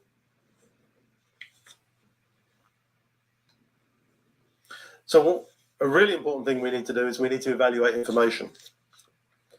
And this is about evaluating information from websites, but I mean, it could apply to all sorts of information sources. Thinking about, well, can I use this information from this website? Well, is it directly relevant to my topic? Because it's so easy to go onto a website and then well, certainly if it's me, I'll suddenly end up on BBC football and I'll be looking at the football results or something like that. You know, so it's easy to get deflected. Or we find something that's relevant or of interest that's connected, but it's not immediately of interest for the inquiry that we're doing. It's so easy to get deflected and find something, oh, that seems much more interesting than what I've got. So sometimes we even sort of almost rewrite the essay question because we can think of something more interesting to explore. So if it's not directly relevant, then we've got to cut that out. We've got to forget about it. Maybe we can make a note of it and saying, okay, that's for later. I'll come back to that when I've stopped it. I've stopped my research for the day, then I can have a bit of free time and I'll have a look at that interesting article. Let me pause the video so people can visually see how people evaluating information from websites. This too also requires critical thinking. This is the problem in the community when we have access to information right at our fingertips. We can Google the wrong thing, and then we will argue it as if it is right. This is what you need to be doing. You should ask, should I use this information on the website? What is it directly relevant to my topic? If the answer is no, it is easy to get distracted and surf. If the answer is yes, who is the author indicated? If no, don't know, then it is hosted by an organization. If you don't know, then if you can't identify an author or organization, look elsewhere for the information. What happens is you'll have people that'll go to www.don'tgetvaxxed.com where there's no author and no organization, and ultimately do what? Use that to argue. But if it does have an author or an organization, then you move forward. Is the author or organization an authority in the field? So listen to the questions because this is helping a lot of people right now. If the person name is Dr. Kelly Windsor, then you need to go look up and see if Kelly Windsor is an accredited doctor in the field. If they are in the field, ladies and gentlemen, people of the church, people in the chat, then you rock with it if they are accredited in the field. But if Kelly Windsor is a nutritionist and we're talking about vaccines, so they're not a virologist or an immunologist, then why are you using it to argue it against relevant sourced material? So if that person is not in the field, you should only use information if you can be sure it was written by a respected author or organization. If not, look elsewhere. If the answer is yes, why is its aim to provide unbiased? Is its aim to provide unbiased information? So now, when you're looking at this information, whether it's a website or even a book, you need to make sure that it does not have the aim to support its bias, that it has to have an aim to provide unbiased information. If the answer is no, then it is impartial information required. If the impartial information is not required, then you use the information and present both sides of the argument. If you don't present both sides of the argument, you have a problem. If the answer is yes, it has impartial information required, then you need unbiased information. You need to look somewhere else. So if it's yes, you need to go look somewhere else if it's impartial information. If it's no, then you can use the information and present both sides of the argument. Therefore, when is it sufficiently up to date? So now you got to look at the date to make sure that if the date is from 1987 and we have a more relevant source from 2021, Ladies and gentlemen, how in the hell is you going to try to use an outdated source to argue something when we have a more relevant source that clears everything up? So if the answer is no to that, it is important to check the publication date of the information and date the website is still being maintained. If not, it is not current enough, you need to look elsewhere. But if the answer is yes, then you could use this information, but consult other sources as well. So this is why when you see me source a topic, right? When you see me source a topic, what I tend to do is I tend to give people 4 sources, 4 or 5 sources. I can give you 10, but 4 or 5 sources. If I give you 10, I'm just exhausting everything, right? I'm just exhausting everything. And that's messed up.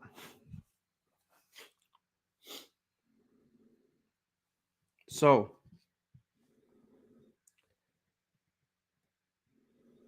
let's see what he says. Is the author indicated?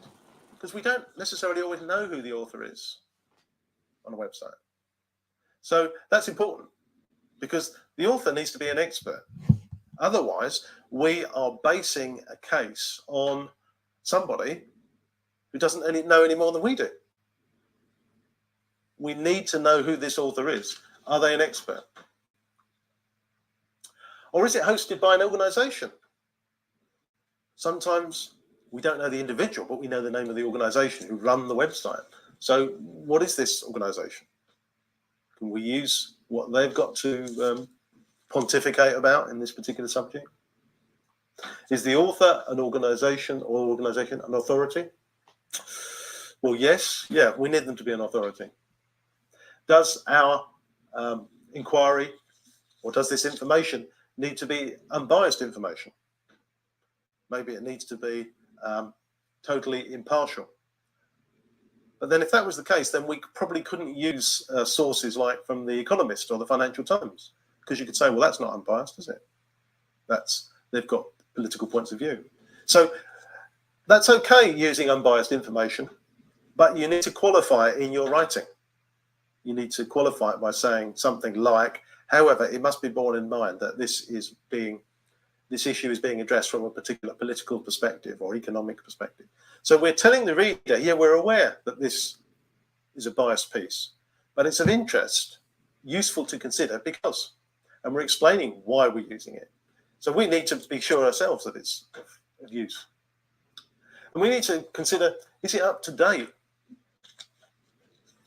Now, probably if it's something in IT or latest management theories, maybe it's out of date if it's more than 5 years old, I don't know. So how up to date does it need to be? That's something you need to consider.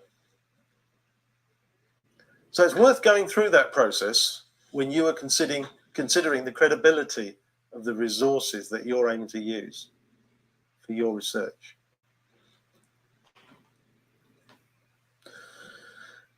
Oh, yes. Your voice. That was one of the criticisms at the beginning there, the lecture feedback. Yes, but what do you think? So the marker, the reader of your essay, is going to be very disappointed if you sum up what are the main points of view on this particular subject, and then there's no conclusion, or there's a conclusion, but it doesn't include your view on it, your summing up. Because if you don't sum up, if you don't give your view, then you've opted out. So again, when JJ 7000 presented his information, okay, he did not provide his conclusion. He opted out of it, and he made a mistake. And here the doctor again. The marker, the reader of your essay, is going to be very disappointed if you sum up what are the main points of view on this particular subject, and then there's no conclusion, or there's a conclusion, but it doesn't include your view on it, your summing up. He did not provide his conclusion, and it was a summary. It was poor taste. It was poor class. It was poor. It was poor. It was poor. He had no conclusion. Do I still got it up? Nah, I closed it out. But he had no conclusion. Y'all saw it. We just went through it. He went and added more claims to it. This is what I'm talking about. People in this community do not have proper research methodology, do not know how to critically think, and don't know how to disseminate information. But yet, they can go on these platforms and spew their misinformation and ignorance, and people think that they know what the hell they talking about, and they don't.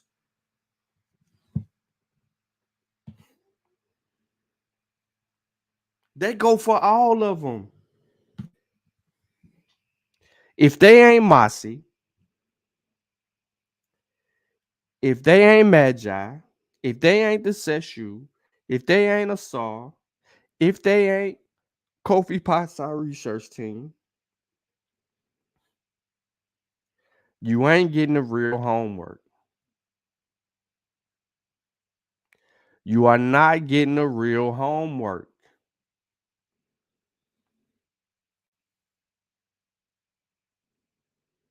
You're not getting the real homework.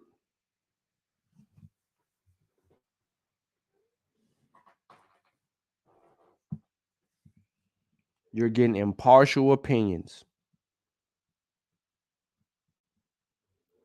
You're getting feel-good rhetoric.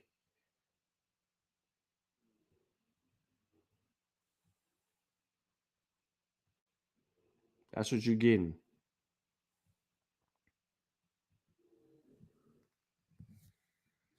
I dropped the link in the chat for anybody who wants some smoke. You want some smoke, you can get it. You don't want no smoke, say you don't want no smoke. But I just laid down the importance of critical thinking and the reason why we disseminate information the way that we need to think critically and to deal with these things from a perspective of properly assessing information, critiquing that information, and adding to the body of knowledge to advance the conversation. That was not done in JJ's presentation. That is not done nowhere on Sinetta's channel or a lot of these channels that people are engaging in tune with.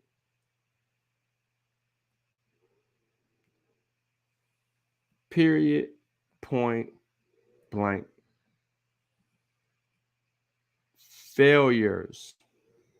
He failed to provide his own conclusion. He opted into providing more claims and didn't even know how to conclude.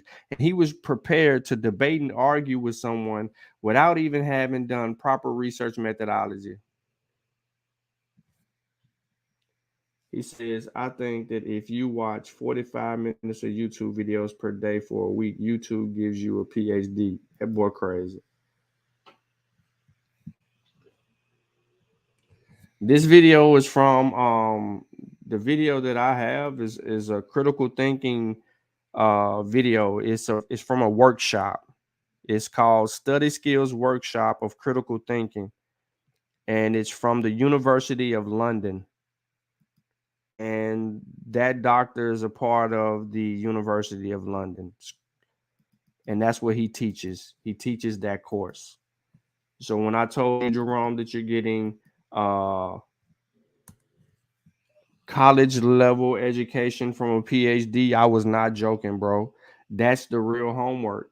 And I'm gonna say it to you one more time because this is important. Even in it's not necessary, it doesn't necessarily bog down to just presentations. This critical thinking is everywhere. This bogs down to everything that's going on in the community and especially among people. I need to get this point clear. Use for your research.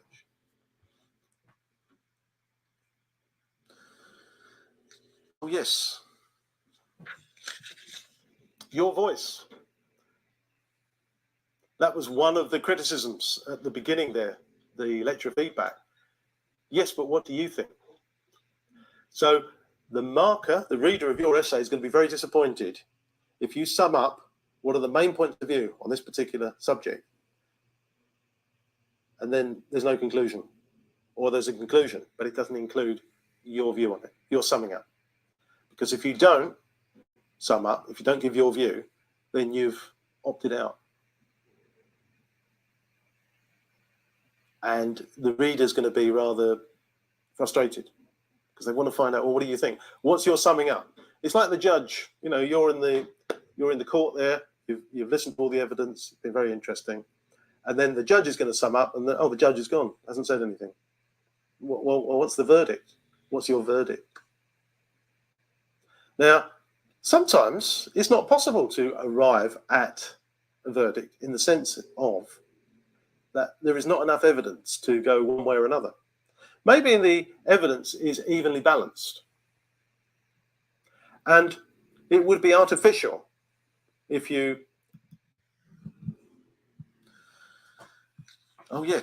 No, it's not on EDX or Corsica.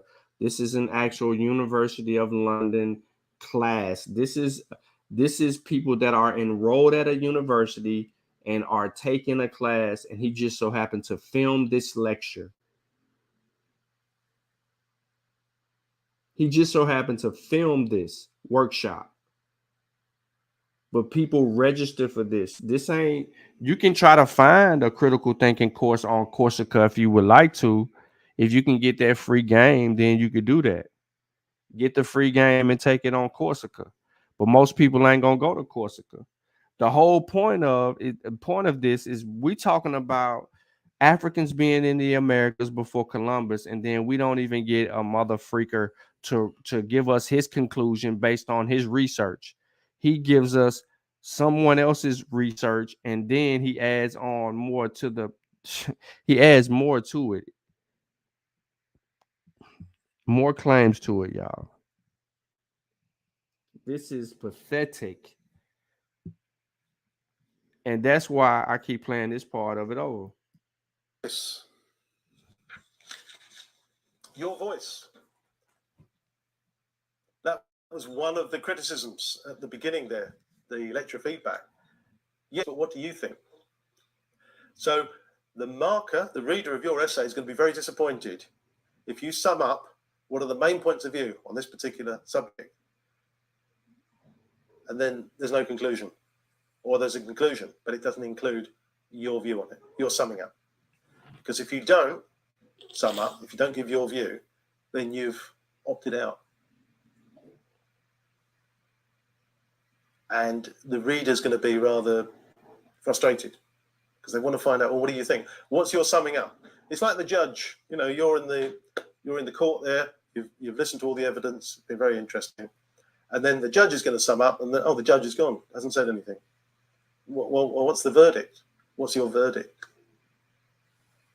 Now, sometimes it's not possible to arrive at a verdict in the sense of that there is not enough evidence to go one way or another. Maybe the evidence is evenly balanced.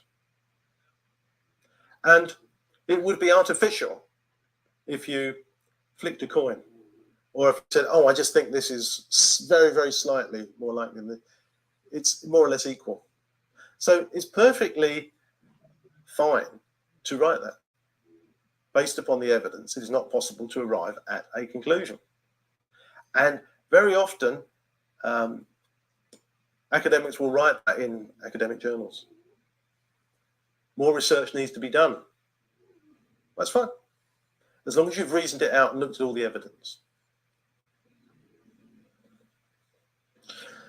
So when you're given an assignment to do, presumably you've been doing the essential reading, you've been attending the lectures, going to the seminars.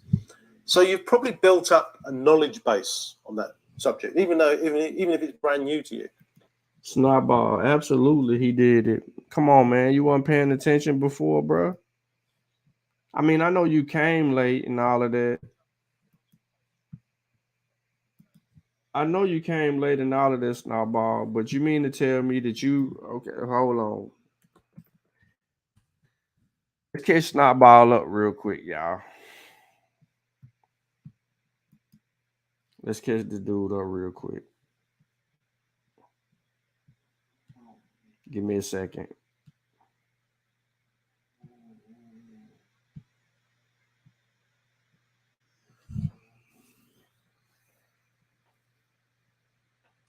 Hey man, y'all need to get my book, man. The Coming to Islam in Bilad, al-Sudan, man. Y'all tripping. Y'all ain't got the book. Tripping if y'all ain't got the book, bro. I done already sent out a bunch of pre-orders. Tripping if you ain't got the book. Y'all running around here unarmed. Gordon, we're on. Okay. Shalom, shalom to the whole family of Israel. This is the Mighty Green Group. Chilling with Teller B. I'm going to drop this little verse off this book. True story, history of America. Let's keep it. Here go the boat right here. Here go one of the boats. This is one of the boats. You see what I'm saying? Hey, y'all gonna get on this boat and cross the Atlantic Ocean with one of the boats. He said, this is the boat, one of the boats right here.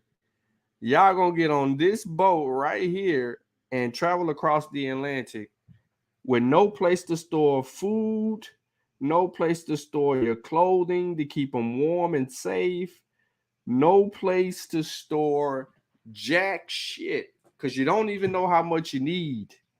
And you gonna cross the Atlantic? This nigga crazy, bro.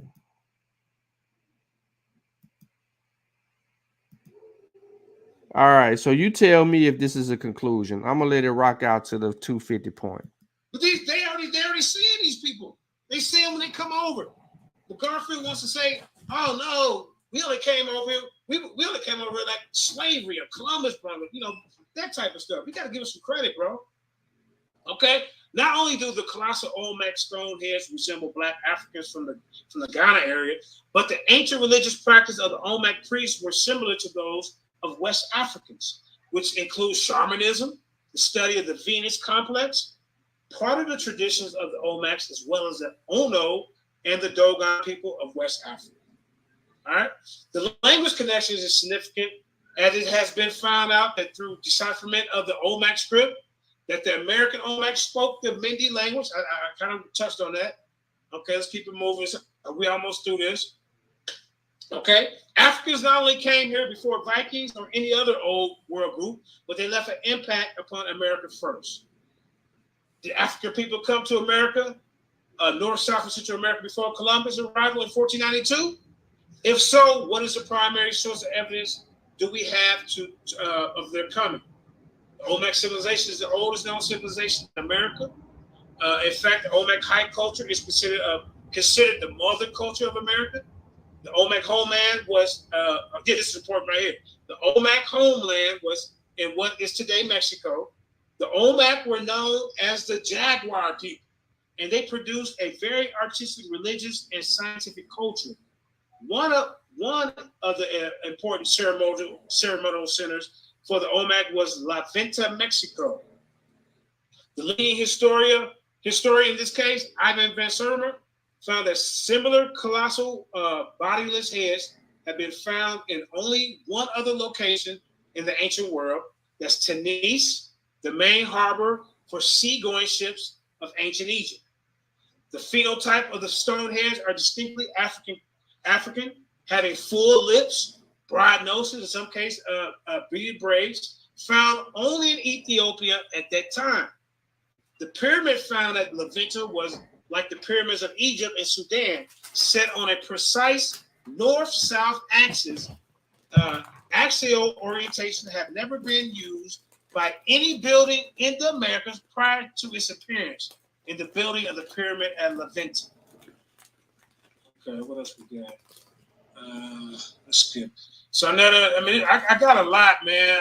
Let me shorten it up, and then we can get people a question. But here's some more art. As you can see, this is a black guy. Look at him right here. You know, another one right here. You know, ancient trade. I think I read this, but I'm gonna read this. The earliest trade and commercial activities between prehistoric and ancient Africa and the Americas have been occurred from West Africa and may have included shipping and travel across the Atlantic. The history of West Africa has been properly researched. Yet there's ample evidence to show that West Africa of the 1500 BC was at a level of civilizations approaching that of ancient Egypt and Nubia Kush.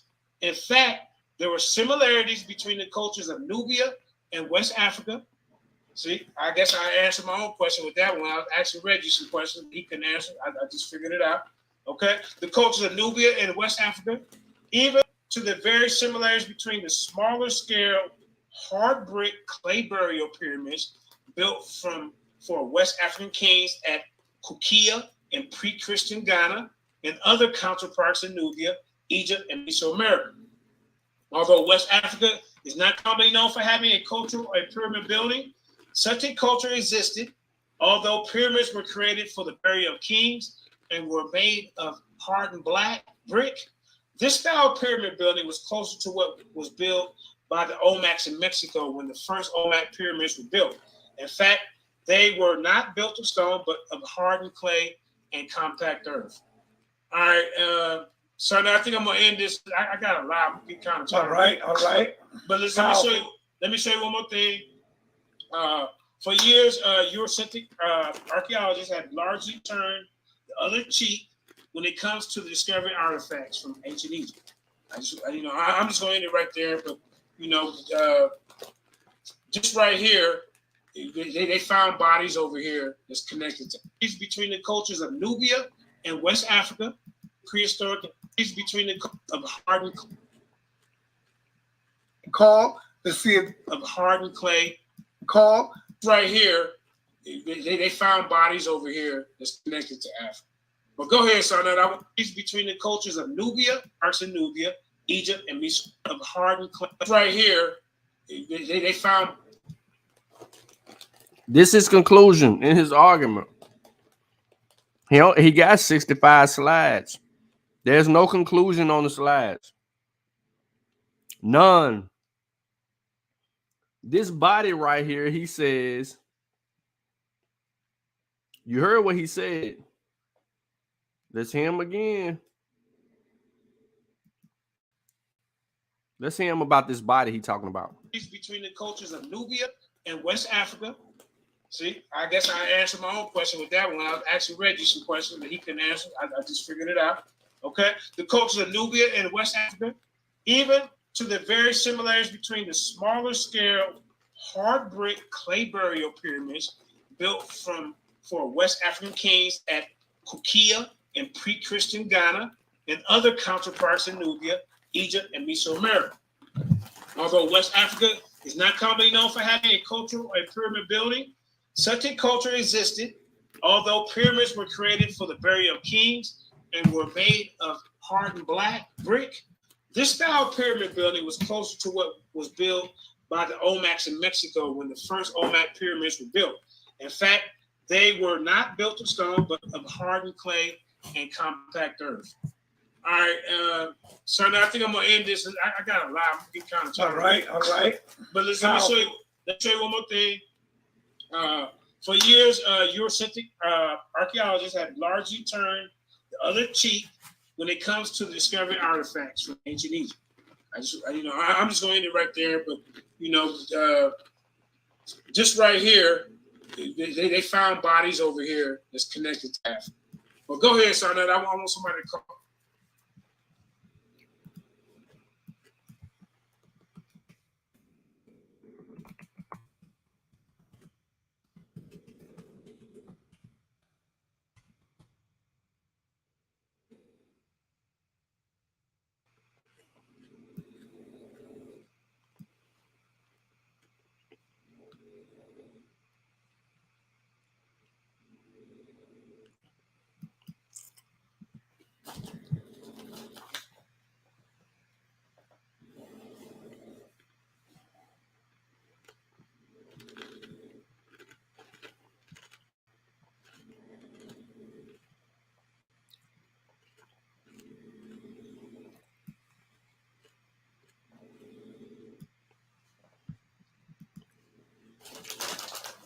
I ain't got to read that. Y'all can read it.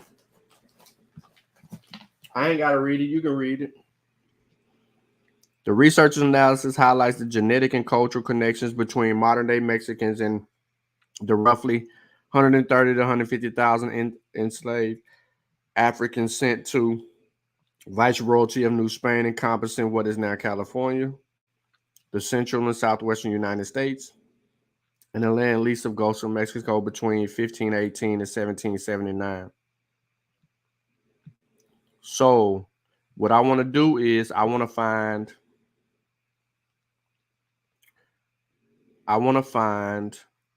that body that he had on the screen.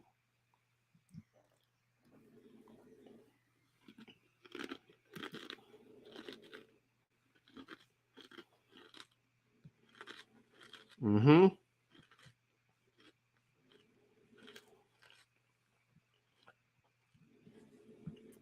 I want that body. I think we're having a young Pharaoh moment. Look.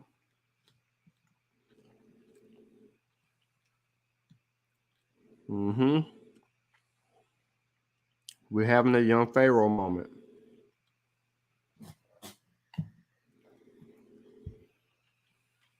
Let me find that body. Come on, man.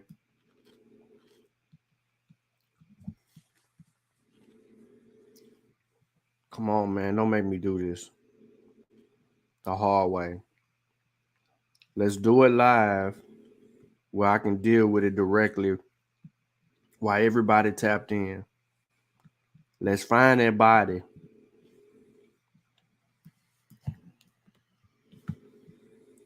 Alrighty. So I guess I got to do this.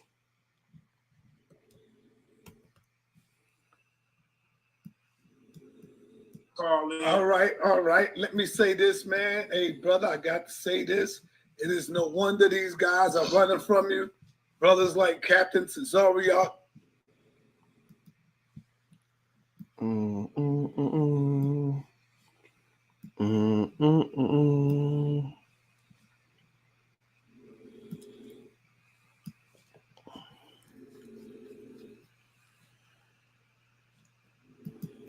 No possible match.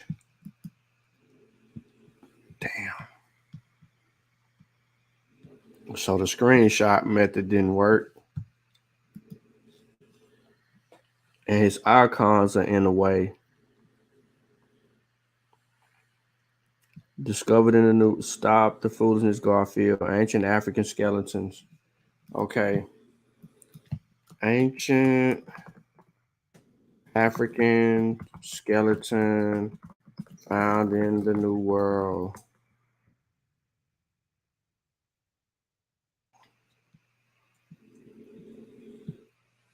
That didn't pull anything. Let's see. It take me back to this. Here we go.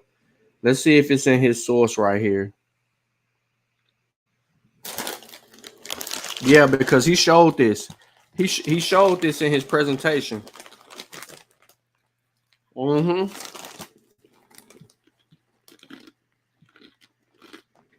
Mm-hmm. Look. Copy and paste king. Mm-hmm.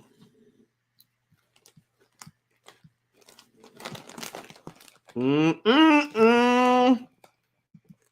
Mm-mm. Uh-oh. Uh-oh. Mm-mm-mm. Mm-mm-mm. Mm-mm-mm.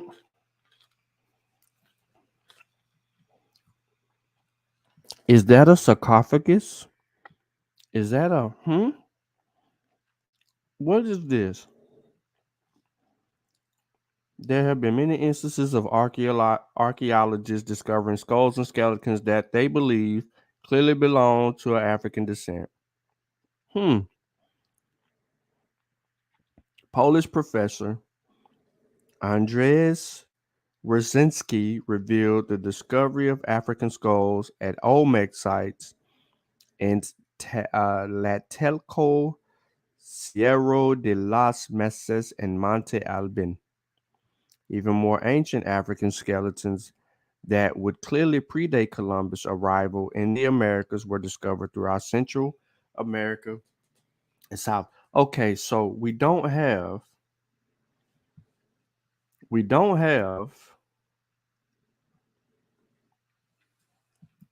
the source for this image from this. Let me tell you why we don't have a source. Because there ain't no goddamn sources. It's all claims.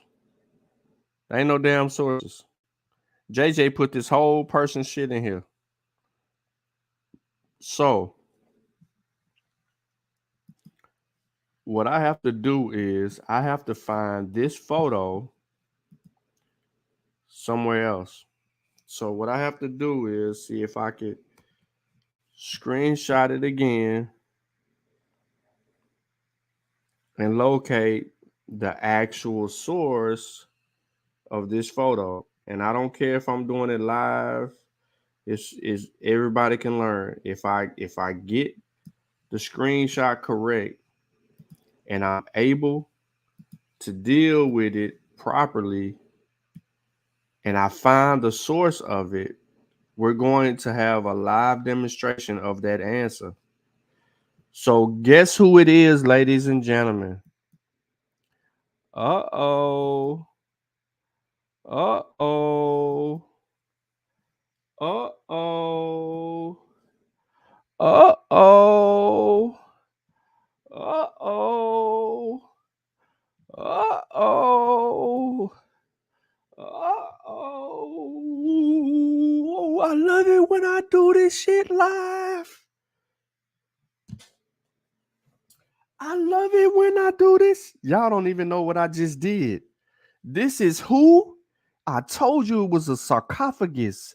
This is who? Mayhepri. Mummy in a sarcophagus. Let's not use this website. Let's go be more scientific, Sean.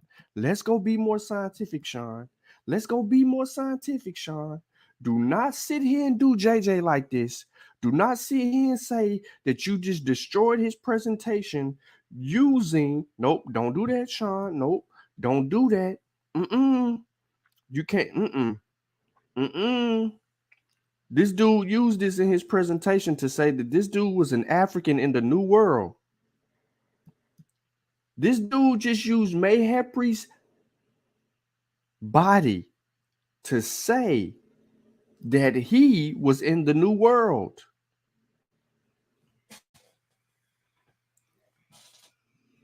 Why y'all ain't? It's the amount of people that is looking at this right now. Why are y'all not in awe with this? Why are y'all not sitting here and saying, God damn, Sean, you mother sucker. Ladies and gentlemen, ladies and gentlemen,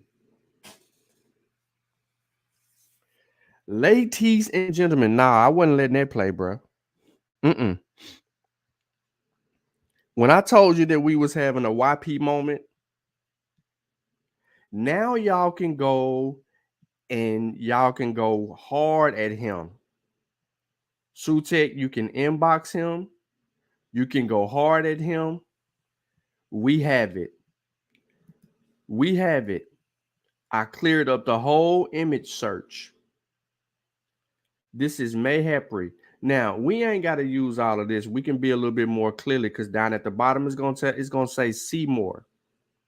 So we can go see more to make sure that this really is Mayhepri. We ain't even got to do this part of it or anything like this. I'm going to show y'all how to make sure that this is Mayhepri, right? Although we got all of this taking us to ancient Kemet, this dude used a source that uses Mayhepri.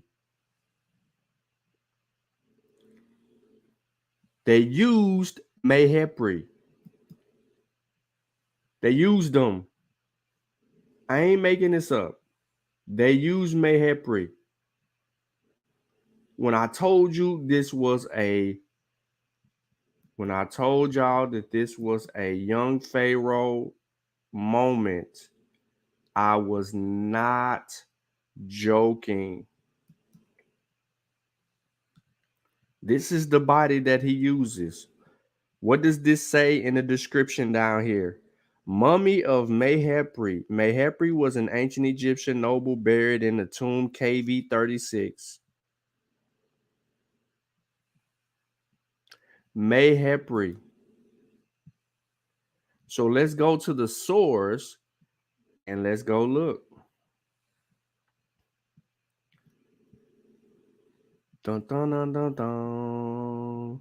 Dun dun dun dun dun. Watch this.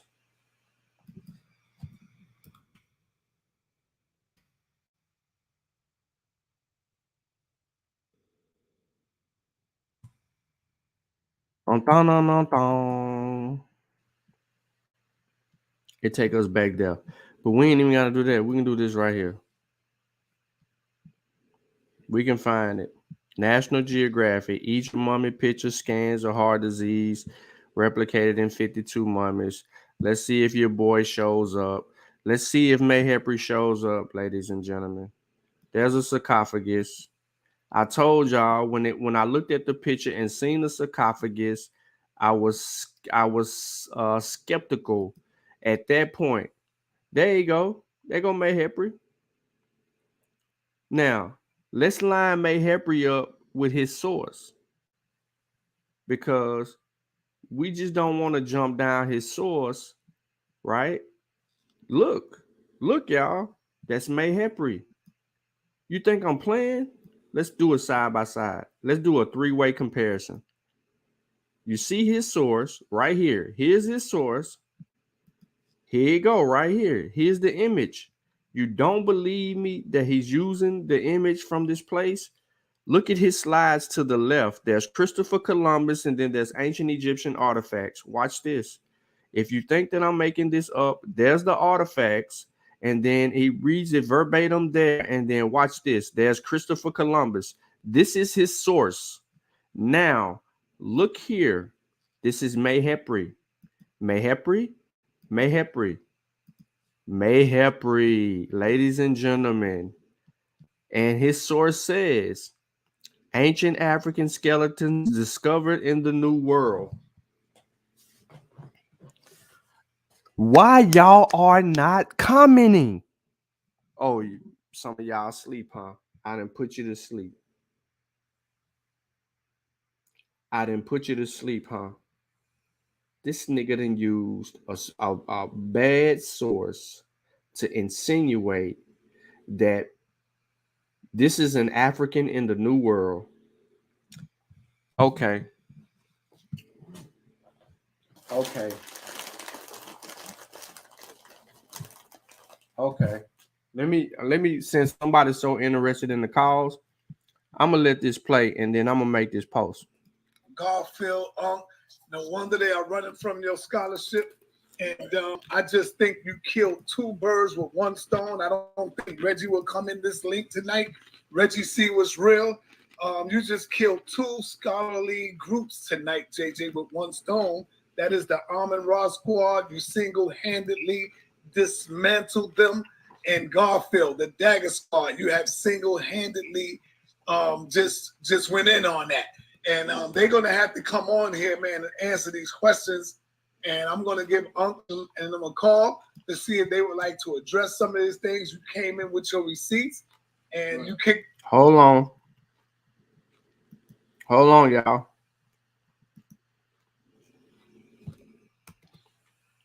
I got to take a screenshot of his slide. Hold on.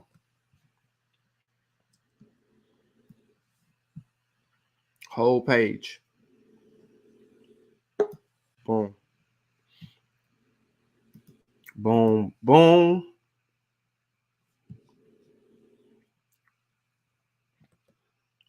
Screenshot of this one.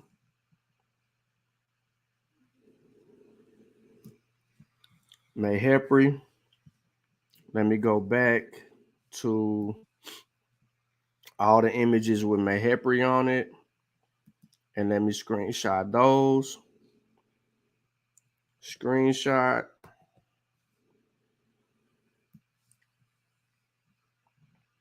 Mayhepri. There you go.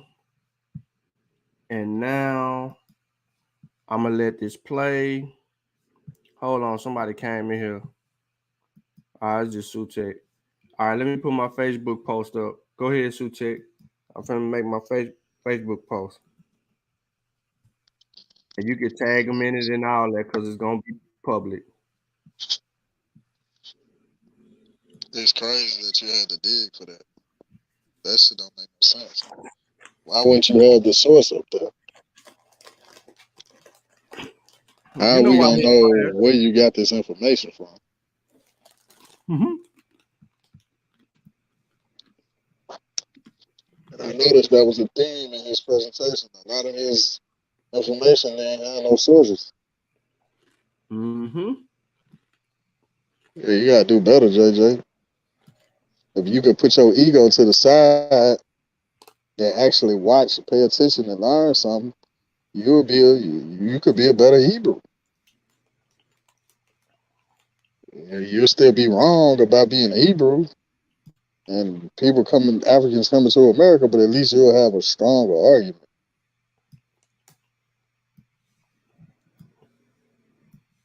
Mm-hmm. This shit here don't make no sense, bro. You're all over the place. No, he asked for this shit. He just got, he asked for this shit. Trying to troll me. Yeah, my shit so low. Huh?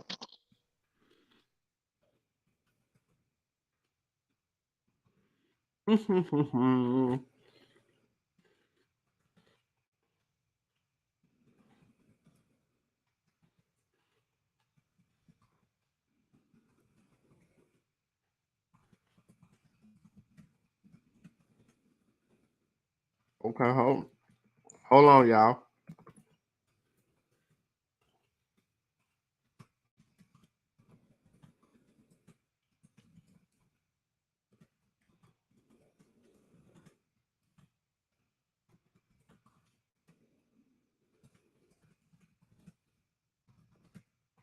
He claims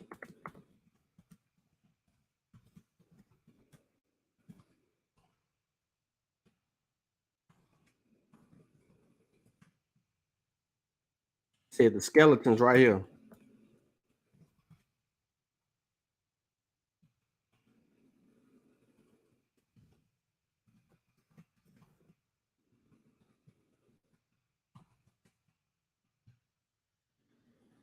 So take where you go. Hold on, y'all. I'm typing.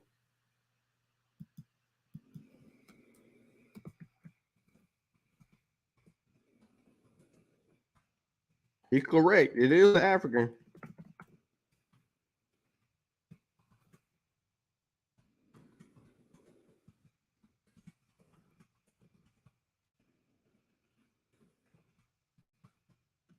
Man, listen. Ladies and gentlemen. Hold on. I got to do this all over.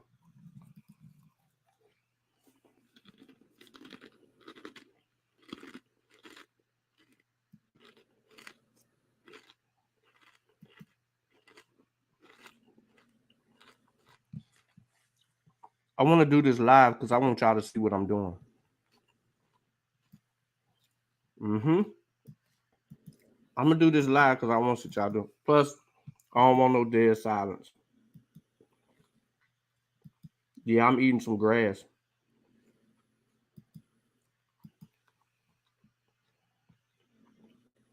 And I shouldn't be eating this shit. I was done eating at 7 o'clock, but I haven't had nothing really to eat, no real food. So, screen record, because I need to screen record, because I want people to hear this food, and I want him to show it.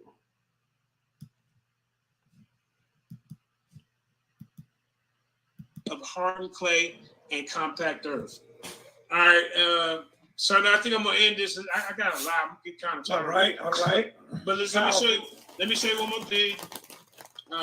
For years, Eurocentric archaeologists have largely turned the other cheek when it comes to the discovery of artifacts from ancient Egypt.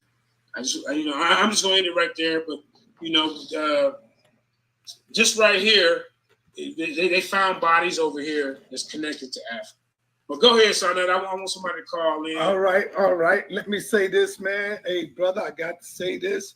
It is no wonder these guys are running from you. Brothers like Captain Cesario, Garfield, no wonder they are running from your scholarship.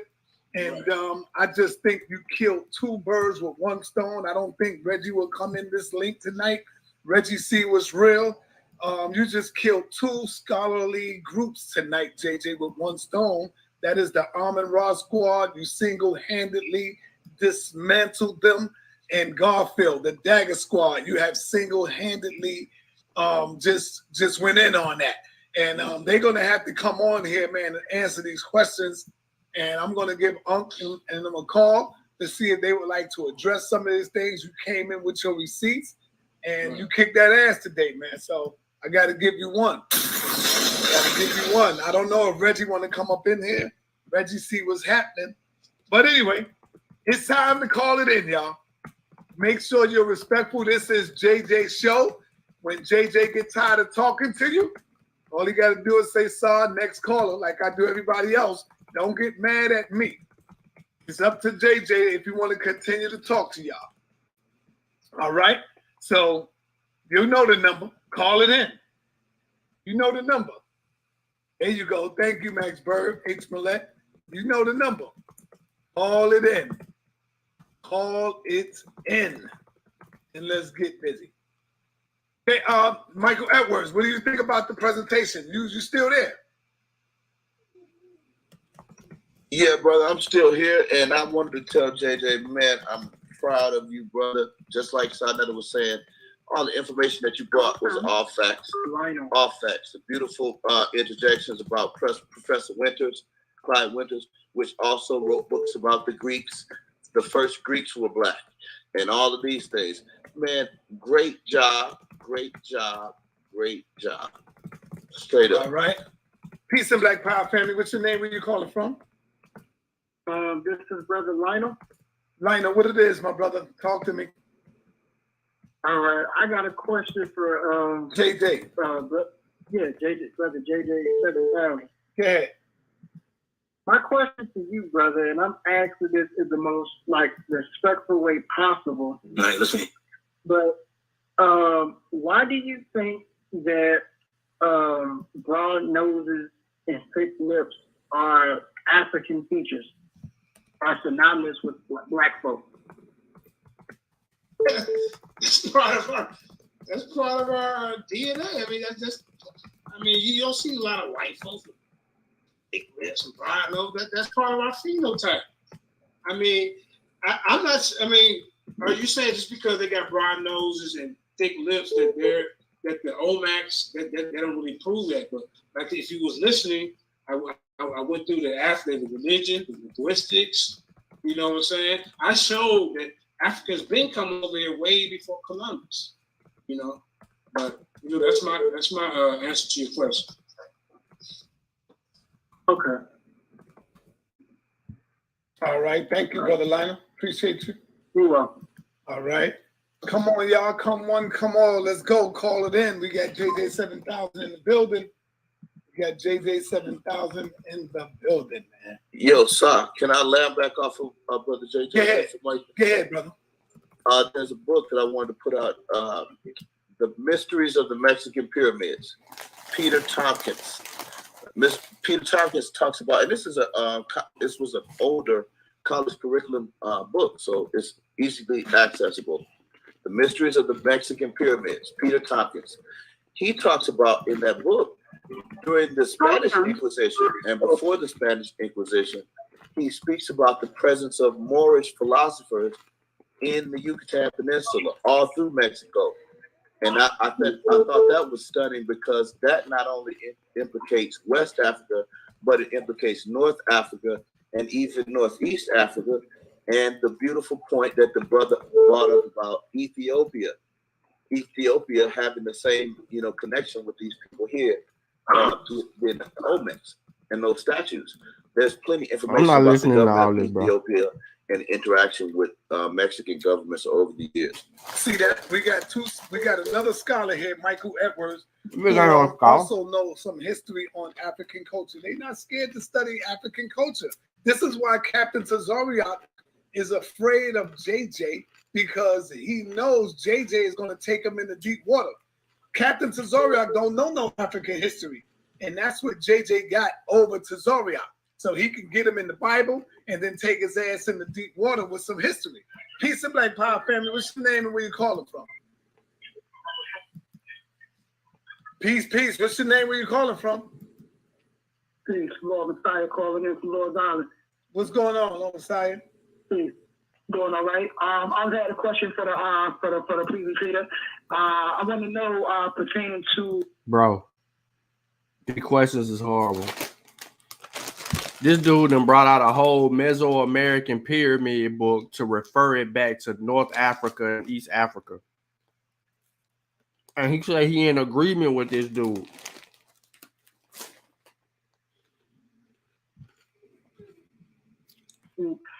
The science you're presenting about the Olmecs, are you in tune with the science of the Olmecs and them being basically native to? I know you just broke down the science of the Olmecs, but are you saying that they are the natives here of America and they are basically like the blacks that was here before this whole slave trade and so forth? Dr. Clyde Winters, yeah. Okay, yeah. Well, Dr. Clyde Winters and Ivan Van Sertima, they say that they came over here and they kind of like integrated with the people that was already over here, and basically they was running things. You know what I'm saying? So, but we do have proof that, like I say, as you see in the presentation, that a lot of Africans have came over here way before Columbus. Just like Dr. David M. Hotep. You see what I'm saying? He said Africans been coming over here 100,000 years, even before the Clovis people. So we have already got. Oh, go ahead, bro. I'm sorry. I was gonna ask, do you debunk the slavery concept, or like do you say like that also? Do I think that you saying, do I think slavery didn't happen like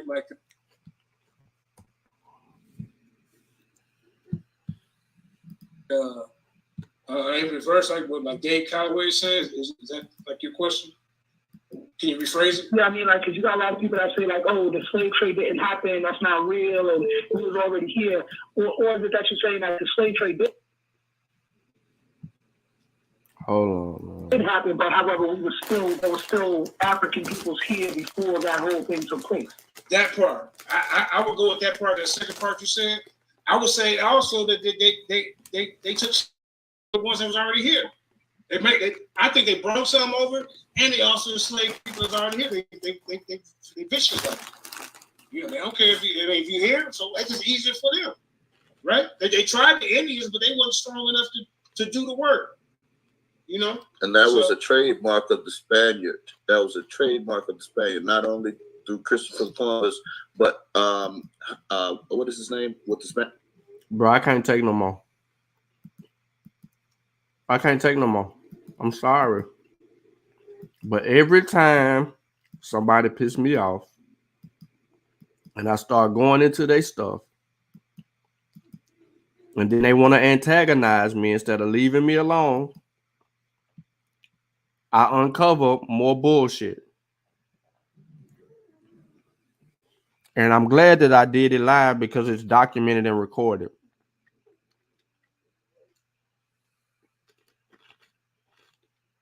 And he can't get around this.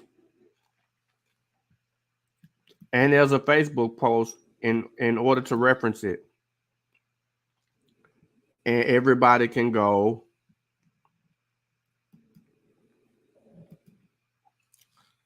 Everybody can now go and share it. Sutek, you can tag him in it.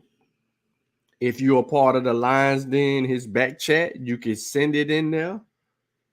We got questions that need answering because this is the parroting information that they provide over there. They never critique this lady. They never cross-reference this lady's sort. Let me put it on the screen. They never cross-reference this bullshit. Not one time. Not once. Not one time did they cross-reference this lady. 10 pieces of evidence that prove black people sell to the Americas. So you know he was Googling his ass off. Taylor Gordon. Who the hell is Taylor Gordon? Uh-oh. Uh-oh.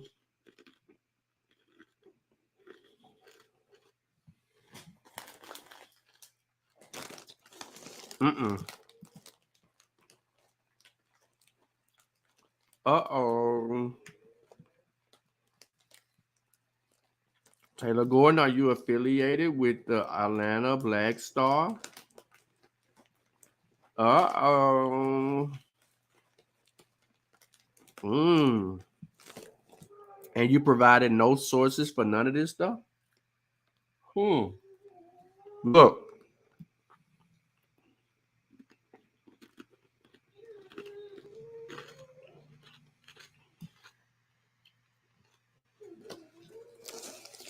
Let me zoom in. Go back to that gold tip argument that he was making. Go back to that gold tip. Hold up, my bad. Go back to that gold tip argument he was making. Watch this, y'all. According to renowned American historian and linguist Leo Weiner of Harvard University, one of the strongest pieces of evidence to support the fact that black people sailed to the Americas before Columbus was a journal entry from Columbus himself. In Weiner's book, Africa and the Discovery of America, he explains that Columbus noted in his journal that Native Americans confirmed black-skinned people had come from the southeast in boats, trading in gold-tipped spears.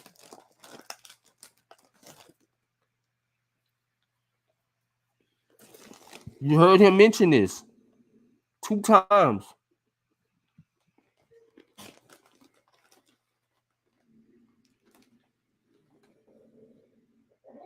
Mm-hmm.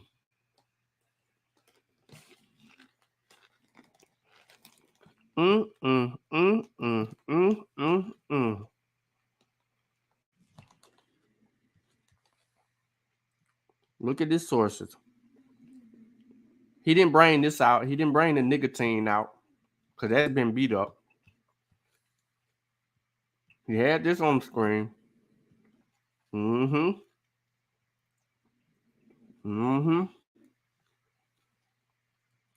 Look. Greek historian Herodotus wrote of King Ramses III leading a team of Africans at sea with astounding seafaring and navigational skills. That don't mean shit. That's from David Imhotep.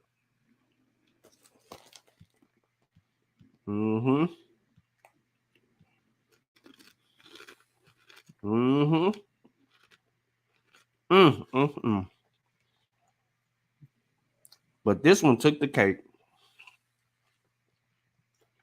Because when I seen this body laying in there, laying like that, I said, hold on, that's a sarcophagus.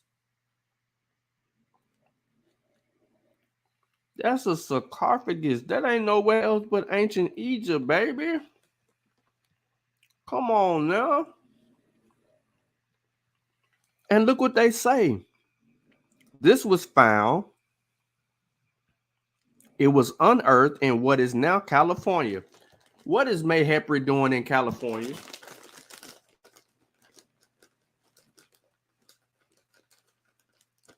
Yeah, you know he wasn't gonna use the cocaine mummies because Garfield beat that shit up already. He got a whole post on Facebook about it. With the sources.